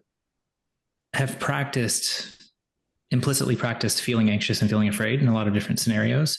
And so they might be a little bit better at just regulating. They might be feeling those feelings of anxiety, but they might be a little better at regulating them than the average person or than someone who's not morbidly curious at all or does never watches horror movies. Hmm. Yeah, can we for so one of the things and we do because we're evolutionary psychologists is sort of translating these intuitive constructs into sort of software level descriptions. This is a Sure. hard ask, but like when we're talking about emotion regulation or able to Mm-hmm. regulate, do you have a thought or either of you? I mean, I have thoughts too, but like, can we think about sort of what does that mean, sort of in terms of like the underlying software? I think off the cuff, I would say like let's just look at anxiety because that's normally what we're talking about with these kinds of things.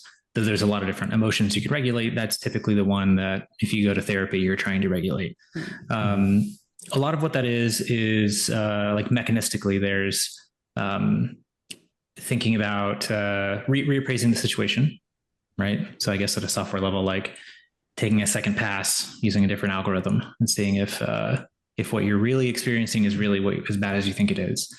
There's sort of mistaking facts for feelings is something that a lot of anxious people do, where they say like, if it feels this bad, it must be that bad.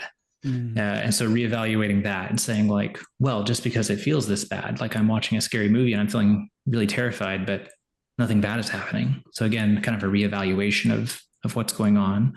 Mm. And then there's kind of just a dampening of feelings of anxiety. And I don't know what that would look like from a like a software analogy, but kind of I guess requiring a larger input maybe. Though I think that's it's not quite right, but something like that where it's like Mm.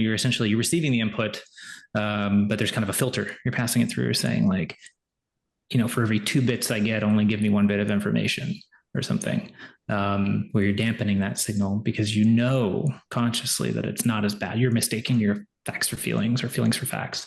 Uh, but I'd be curious to hear what you think because I hadn't thought about that Yeah, about emotion regulation from that sort of software yeah, perspective. yeah. What do you think, David? Or, I think so.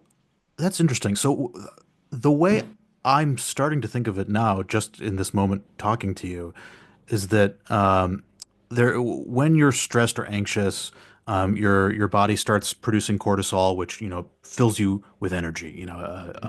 So it's preparing you to deal with whatever physiologically demanding threat is in front of you.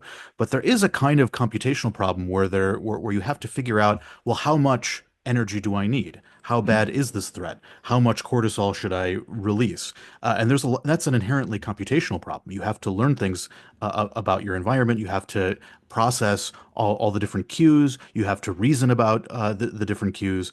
And so there are many ways that you could get that problem wrong. You could produce too much cortisol and mobilize too much energy, which is wasting a really metabolically critical resource, or you could not burn enough energy when you really need it to deal with this situation. And so you could think of emotion regulation as just trying to get the balance right. So you're learning about what the threat is, how bad it is, how much energy you need to deal with it. You know, what are the types of things you need to what are the cognitive uh, uh, processes that need to be activated to deal with this threat. And that's sort of what I think of. So the more frequently you deal with the threat, the more you learn about it, the more you understand, like, you know, how bad is it? How much energy do I need to burn? What do I need to be thinking about? What are the steps I need to be taking? Right. That's sort of how I'm starting to think of it right now. Do you buy that? Yeah, I mean, I think that's essentially right. Right. It's kind of this, again, I think there's you can receive as input physiological signals and perceptions of things. But there's also this like, humans are really good at receiving as input their own imaginations and imagining like, Yeah. well, wait a minute, what about this? Like counter examples. And that can serve as its own input into these to put the brakes on these kind of things, to put the brakes on Mm, the cortisol production, on your adrenaline production, on your general yeah. sympathetic Yeah. arousal. Yeah. So probably what it is this kind of top down, like second screening or second viewing of what's going on, and then receiving input from that, almost like running two experiments, like the experiment of how I'm feeling, like, well, I'm feeling this way, so that's some input that something is wrong. But then you can kind of run this other imaginary experiment of like, well, I'm also sitting on my couch and that thing's on a TV, and that's getting its own input into those same mechanisms, that the same threat management mechanisms, that's probably dampening some of that. And I think you can learn to exercise a little bit of, I guess, control over flipping that second screening on or off. Yeah. Here's another hypothesis. I'm curious what you think about this. Could it be that with anxiety and fear, that there is a vulnerability for positive feedback loops to start happening? So like when you put a microphone in front of a speaker, you get that shrill, piercing sound because the sound comes out of the speaker and goes into the microphone, which gets amplified, which goes back into the microphone, which gets amplified again until the Mm-hmm. sound grows to this horrible shrieking sound. But it could be that there are similar kinds of feedback processes to the inputs and outputs of an emotion. So the outputs of an emotion could be, in some circumstances, perceived as an input to that same emotion. So one of the outputs of fear is physiological arousal, but physiological arousal could also be an input to fear. It could be a cue that, something wrong is happening with your body. You know, a lot of symptoms of, pathogens or illness or poisoning can cause physiological arousals. You know, feeling feverish, is one example of how physiological arousal could be a cue of danger itself. You mentioned how people mistake facts for feelings, where they use their physiological arousal as a cue that something is really dangerous in the environment, which could then increase the physiological arousal, which could increase the cue that something dangerous is happening, and you could get into a kind of feedback loop there. And so it could be that because the inputs to our emotions are so complex and contextualized, that the input can often become the output, which becomes the input, which becomes the output. And what it means to regulate an emotion is to figure out when you're getting into those kinds of feedback loops, and avoid getting into them so that you can harness the emotion more effectively and practically. Do you buy that? Yeah, I think so. I mean, I think that that seems essentially correct. I think there are a lot of reasons why, like you said, outputs of something like fear, the common outputs of it, the physiological outputs, even the cognitive outputs, should serve as inputs for fear, right? Because our Yeah. bodies are quicker to detect, our bodies and minds are quickly detect things sometimes before our conscious awareness grabs onto them. You think Hmm. about like it's those studies with like millisecond reactions to whatever angry faces or snakes or all kinds of other things. We react very quickly and subconsciously to threats, and then if that gets ratcheted, if that turns on the threat management, the vigilance, um, before we can really catch it, then that serves as its own input, like, hey, something is wrong but I don't see what it is yet, let me turn up my vigilance more, let me turn up my Yeah. fear more. And you just get in this like cycle, like you said, of well, if I'm being activated this much, something must be wrong. And it's really hard to kind of push the brakes on that or provide a secondary input that would downregulate that. Yeah. Just to sort of re-summarize, I think what we're all saying or what you guys are saying is that, and this is sort of the way I think about it, is, because we have such a complicated cognitive architecture, one of the problems is this sort of problem of like relevance of sort of like of all the machinery, which machinery should be used for any particular task or event. And one of the problems is not often too little, but too many systems. So, for example, I'm sure both of you have had this experience of like if performing, you get really nervous and scared and you do worse, right? Mm-hmm. Because I'm not just thinking about catching the ball or like singing the song. I'm worried about, what people are going to think about me. I'm noticing the people's reaction. If I'm teaching and I'm noticing the student's reaction. And so a lot of sort of like getting better at things is sort of running through this system of there's a system that's sort of like corralling different cognitive systems for this task. And then it's sort of this sampling of like, if we take the system out, do we do better or worse?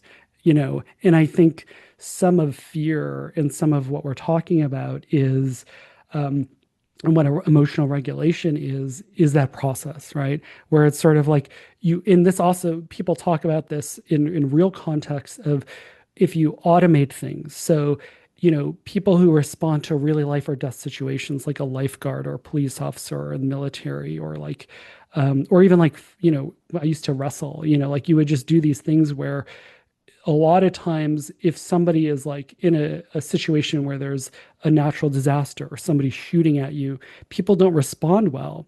And the reason why is because it's quote unquote taking them a long time to process what's happening and what to do about it. And so what you want to do is practice or train ahead of time to automate. These are the systems, this is the set of algorithms to turn on in this situation. And what anxiety is, or what emotional regulation is that system or that procedure for sort of figuring out which cocktail or which combination of systems are the sweet spot for this kind of situation. And the thing about worrying about the crowd when you're singing or trying to catch the ball is you're too nervous, right? And that's like, and so like what that regulation system is doing is snipping out worrying about that, and then it becomes automated. That extra like corralling system sort of turns off or gets good at it, and then it's like Yeah. we're good enough at this. I think that's maybe a way of summarizing what we're talking about in software level terms. Yeah. And I think that goes back to what I mentioned earlier about it's really hard to actively worry about two things at once, right?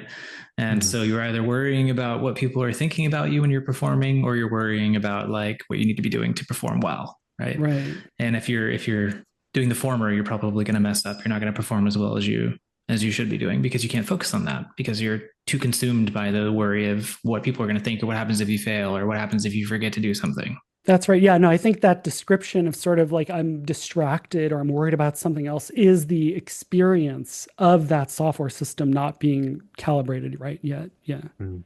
Yeah, you're learning what to worry about and how worried you should be about it, I think, is Yep. one way And I of think yeah. playing with fearful things and putting yourself in situations where you're getting inputs that you're worried, whether that's like spinning around in circles quickly or climbing a tree as a kid or playing tag or being chased by someone or watching a scary movie or going through a haunted house. There are a lot of different ways to get that feeling.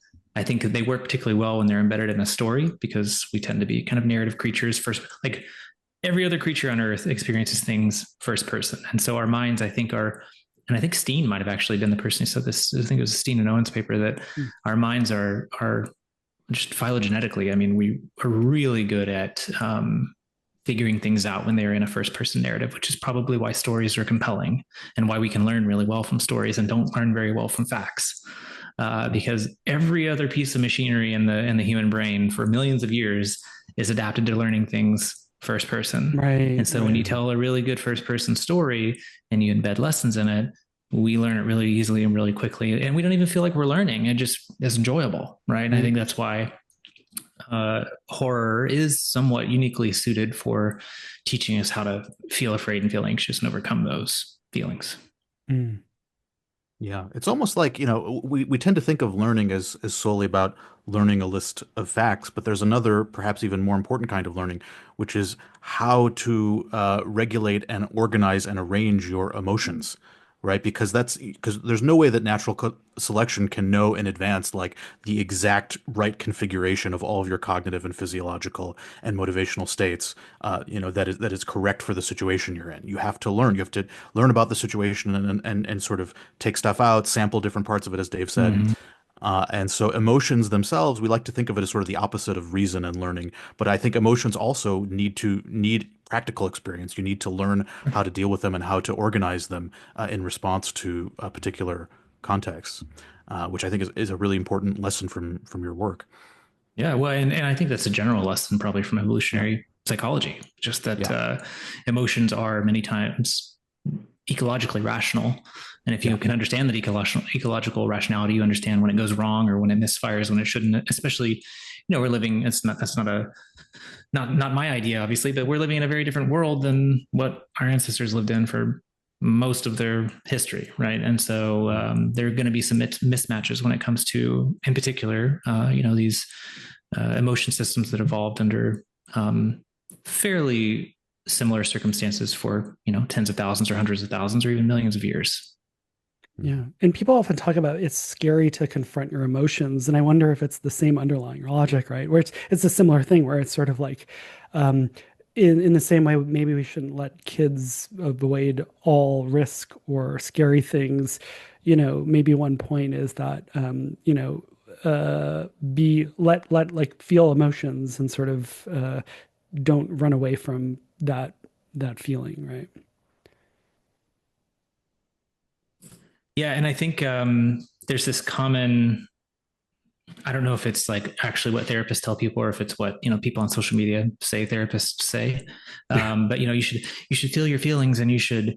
But there's a pretty big leap from you should feel your feelings and understand what they are from that to that means they are okay, right? Because then you fall into that trap of mistaking feelings for facts, and it's like because I felt this, I am justified in behaving this way or feeling this way or Right. reacting in this way, and it's like that's not quite what that should mean. What it should mean is that you should feel the feeling, understand what it is, try to understand why it happened, and then the next and crucial step is kind of what we talked about here with their emotion regulation. Is that how I should be feeling? Is that the best response I could have? And if not, how can I change that? What parts can I take in and out or turn on and off to kind of adjust that? Yeah. Are there people sort of in evolutionary psychiatry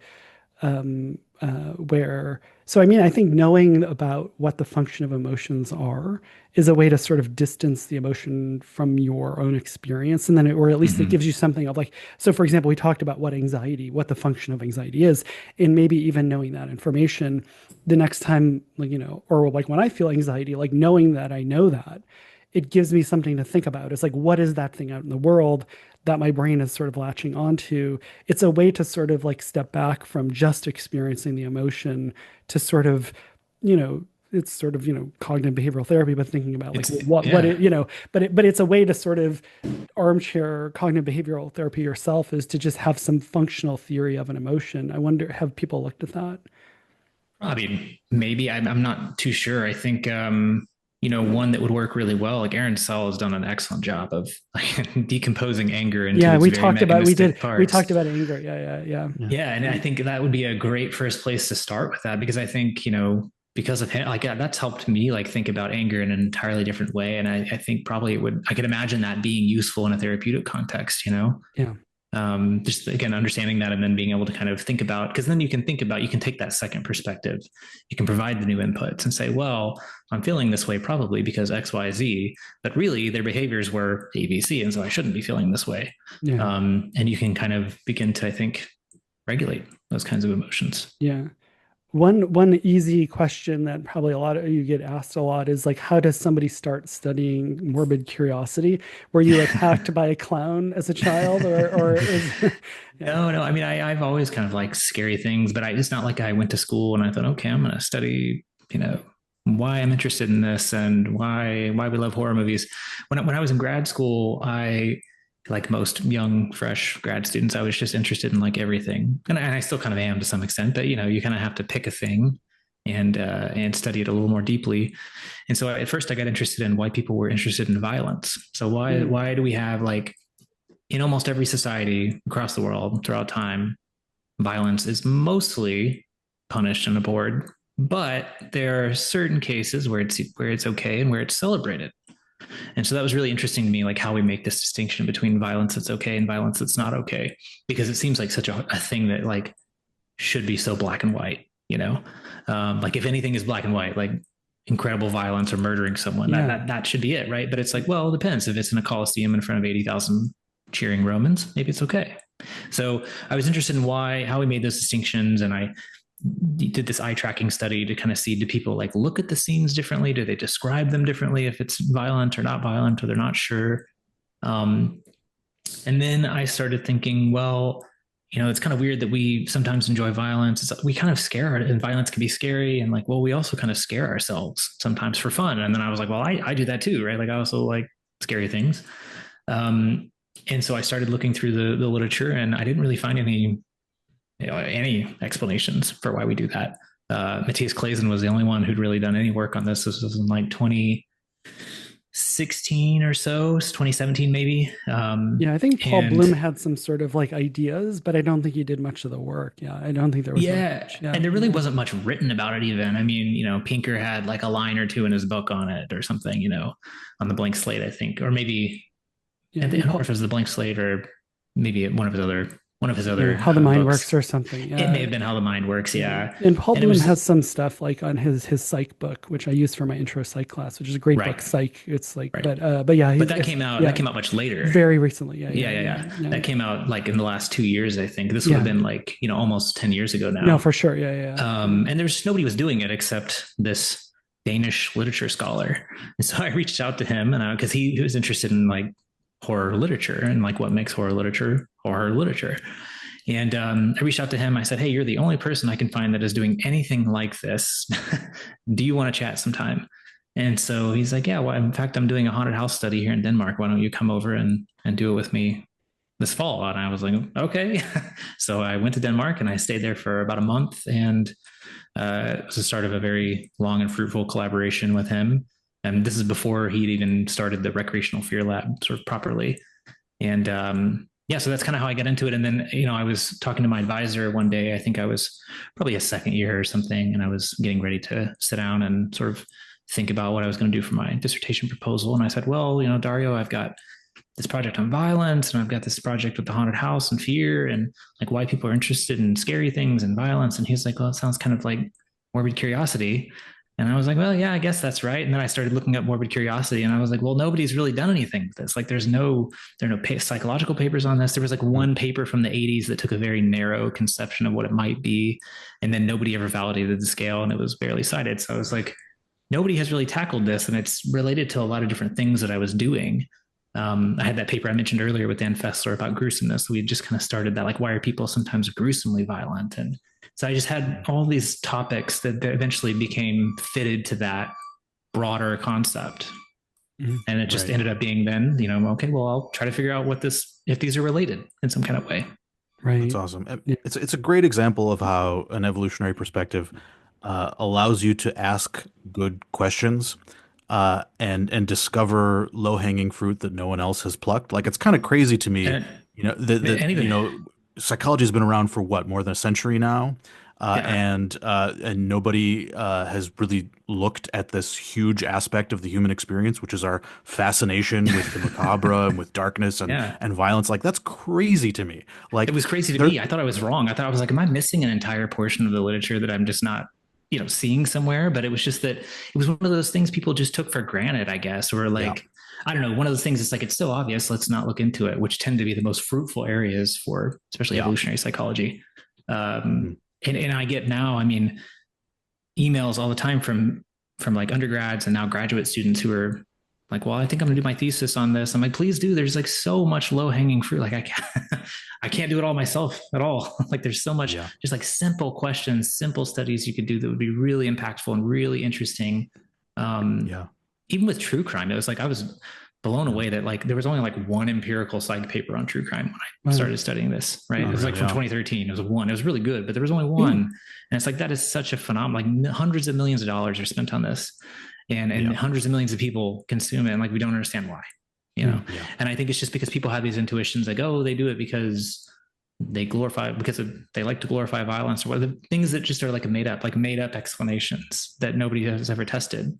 And it turns out when you start thinking about it a little more clearly and testing some of these ideas, you can come up with some really fascinating explanations that then can lead to, you know, a bunch of other insights. Right. Yeah. Respect the phenomenon. Yeah. Totally. Respect Yeah. the I mean, phenomenon. it's you know, it's a it echoes what I said in an earlier episode we did on how to do good evolutionary psychology. I think that might have been it, where a common criticism you hear about evolutionary psychology is that it tells just so stories and that they're untestable and there's no way to make predictions with an evolutionary perspective.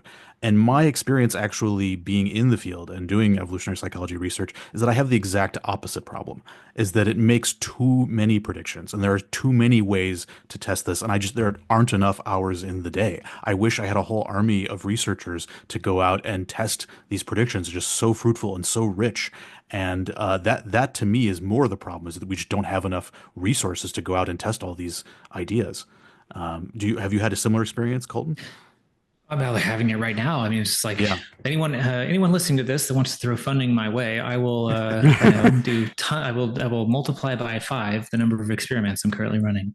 Mm. Yeah, it's really just a time and money thing. It's not even. I mean, Yeah. there's just so much interesting stuff, or like, you know, finding people. It's more fun to do studies with, in my opinion, with other people.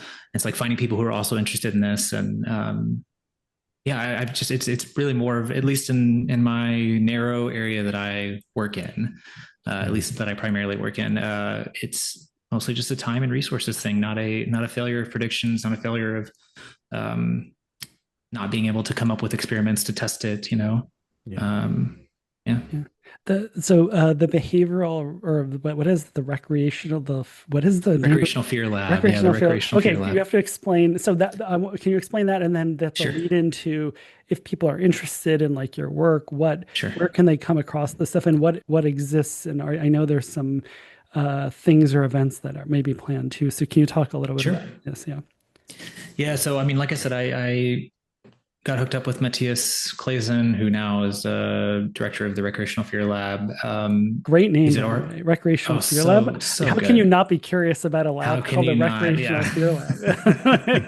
If you had just Yeah. wear that as a T-shirt, people would be like, "What is that?" Yeah. I think they do have T-shirts. You might. Okay. I know. I know. I certainly have a hoodie with it on there, so I'm pretty sure they have T-shirts. Yeah.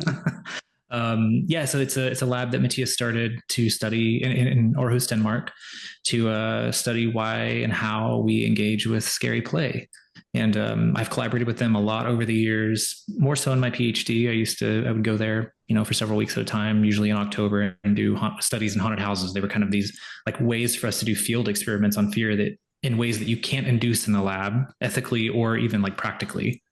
And for us to get like really cool data, everything from physiology to eye tracking to hormones to whatever. So I worked with them for a long time. You know, still am close with them, but I'm not like officially affiliated with their lab. But yeah, what were the other questions? I'm sorry, I forgot. Oh, just sort of where like can they find my work? Yeah, yeah, yeah. Yeah. I mean, my website, if you just type in www.coltanscrivner.com, I've got all of my publications. As soon as they are available, I put them up as a PDF there. There's a link to my Substack, so Morbidly Curious Thoughts. This is kind of where I usually, so I actually, this paper I mentioned earlier with Edgar about formidability and horror, the horror genre, started as a Substack post that I posted a while back. And Edgar read it and he's like, "Hey, we should do a study on this." And I was like, "I would love to," you know? And it ended up being like one of my favorite papers that I've ever worked on, because it just came from this idea that I had that I got to write about. So on my Substack, I write about things like that like, oh, this is like kind of an interesting, cool idea, or something I've been thinking about, but it's not something usually that I've published about. Yeah. Or if I have, I take the thing I published about and I kind of expand it and think about it a little more freely than you can in an academic paper. And then of course I have a book out on October 7th today, called Morbidly Curious. A Scientist Explains Why We Can't Look Away. And it is a very it's an interesting book because it's very much a popular science book. You can read it without having any kind of special degree or anything like that. Um, but there's a lot of stuff in it that even people who study topics very similar to mine will have not seen before because I was able to treat it as kind of an exploration, almost like my Substack, like an exploration of lots of ideas that I've been thinking about and tying all those ideas, many of them that are not in academic papers yet, um, tying them together to this sort of more general core theory of why we're intrigued by the macabre. So there's a lot of like new stuff in there if you're a scientist, but also very should be very easily accessible to anyone. But yeah, Cool. It's a wonderful book. I was fortunate enough to read an advanced copy of it. It's really readable, enjoyable, lots of fun examples from pop culture, and also lots of really good science as well. So I recommend everyone who's listening to pick up a copy. thank you. That means a lot. It was a first. It was weird getting. I'd never thought. Not that I never thought I'd write a book, but I certainly didn't think I'd write one this soon. Um, and I was kind of scared at first to do it because it was like again a lot of these ideas I had not published on yet, and you're kind of taught in science like if there's not published papers for this, you can't talk about it. Mhm. It was cool to kind of like mix like here's like what I have empirical evidence for, and then here's all these fun ideas that I'm pretty sure about, but I haven't done the studies yet. Again, because not because of a lack of uh, ability to come up with experiments or have testable predictions, but just time and resources. And yeah, if you do read it and there's fun ideas in there, please do those studies. Yeah, I think Please feel free. we've talked to Yeah. a lot of evolutionary behavioral scientists, and I think almost every single one, with there are exceptions, but almost every single one sort of found it by reading a book.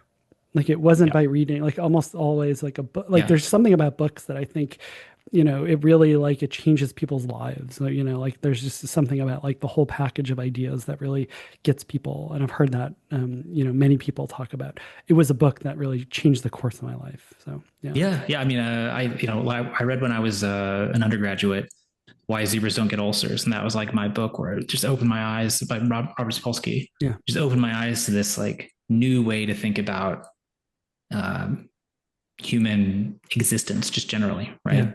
And so that was like super influential. And I came from, again, like you said, a book where he, talked about, he certainly cites the sources. He has a lot of sources he cites, but he, takes some creative liberty to think about new ideas in it. And I think those are some of the more enriching, interesting yeah, places because you really have freedom as an author to I guess think out loud in some ways yeah, or think along with your audience with your readers yeah. that you just don't get to do in academic papers or it's relegated to like one sentence in the discussion.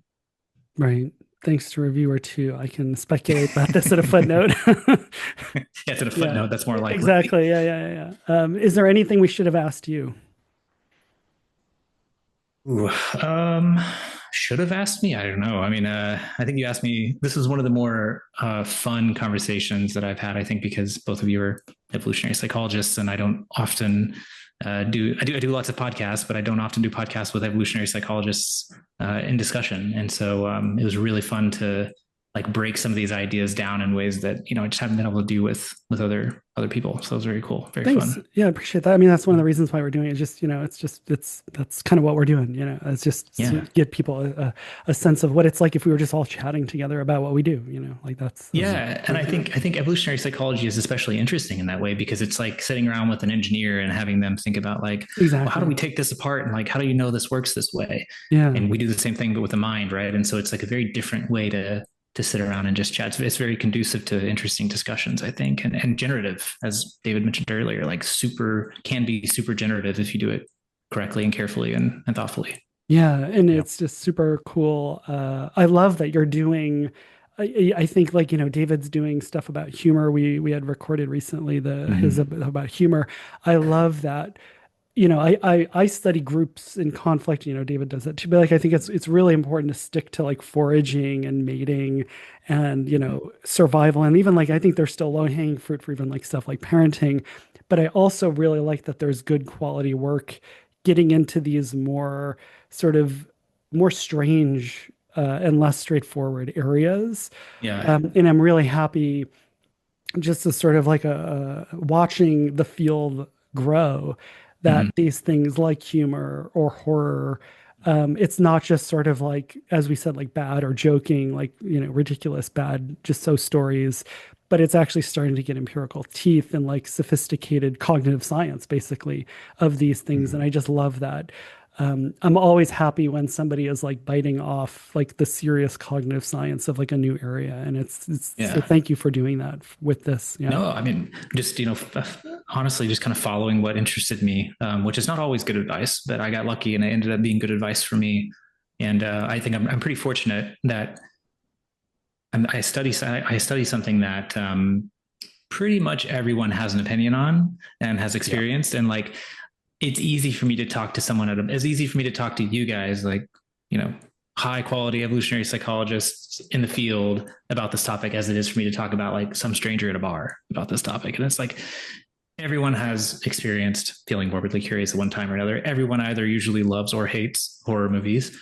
And so they have a lot of thoughts about why that is and have experiences with it. And so it's very easy to connect like this topic with just like grounded, real things that people experience.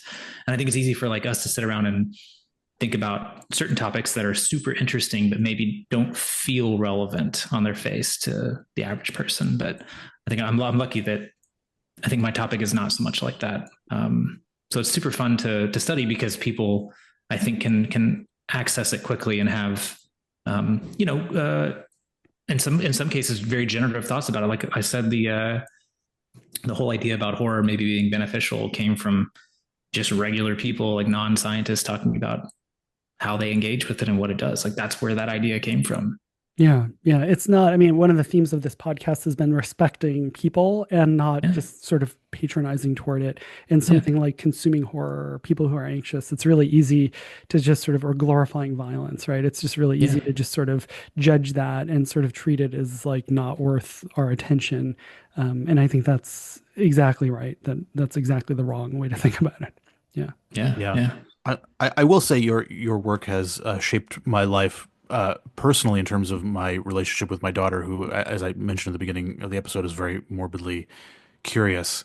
I had an experience a few nights ago where I wanted to I was going to watch James and the Giant Peach with her, so I went into the Apple TV and typed in JA, and then the poster for Jaws came up with like the Mm. picture of like the shark's mouth open, and as soon as my daughter saw that, she said, "Oh, I want to watch the shark movie. Can we watch the shark movie instead?" And I had this like inner, so my daughter's she's 3 years old.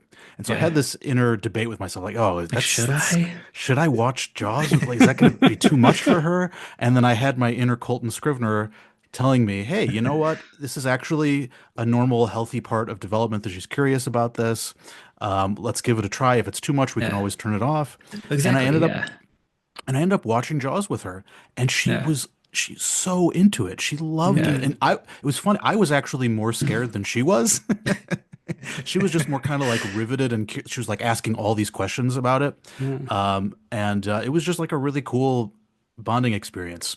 And yeah. I appreciate you, allowing that to happen with No, me. And I'm sure I'll continue to enjoy, horror movies with her and morbid curiosity with her as she grows up. And that's just been a really cool and special way that your work has affected my life. So, I appreciate that. Actually means a lot. That's good to hear, and that means a lot. And I think like it would have been a different experience if she had come across it herself and watched it and might have been afraid and not been able to like have you next. Like having her father next to her is that's a comforting thing for a primate, right? yeah, totally.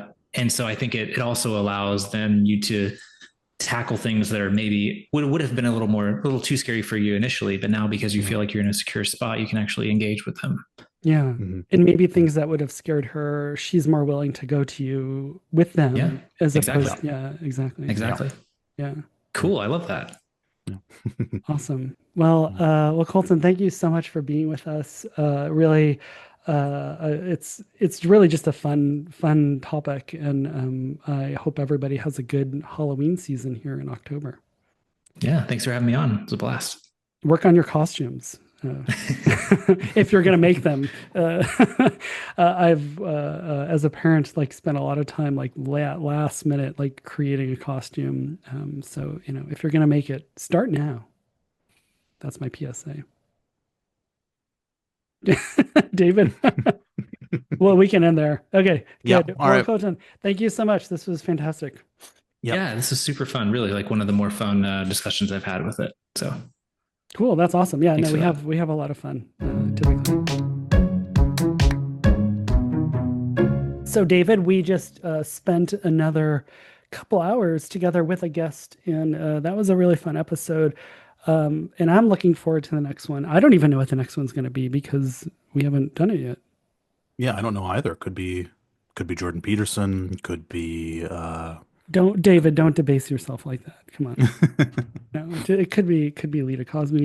could be a solo episode. Who knows? Yeah, Maybe just you and me. yeah. That could be scary. Yeah, that would be it would take the frights to a whole another level. Yeah. Anyway, but thank you for listening. And David, what can people do to support the podcast materially or existentially? Well, they can write us a kind review. They can support us on Patreon. They can say, "Hey, this podcast is awesome" on social media, but only if you truly believe that the podcast is awesome. We don't want you to lie on our behalf. So maybe that's the existentially relevant thing they can do is you think about whether you actually do like this podcast and whether it's serving a greater purpose. And if so, maybe think about what your role to play is in that existential project of Wow. spreading knowledge and wisdom That's about a human nature. really, this is a really grand outro. I like this. I feel like we should have some background music. Maybe we can write some inspiring orchestra music. Yeah, should we play Uh, John Williams in the background of this exactly. part? Yeah. But yeah, but thank you for listening. And yeah, please keep listening and please like and subscribe and tell a friend or an enemy or a neutral third party or Yeah, just randomly if talk, shout at somebody in the street, just say, yeah, yeah, maybe if you don't like it, that's something you could do. Maybe tell your enemy to listen to it, and then it's really great because then you'll mm. waste your enemy's time. So that way, everybody Oh, wins. it's like trans. Oh, that's interesting. Okay, we might have to sketch that out later, a later Mhm. date. Okay, thanks again. Take care, everybody. See you next week. Yep.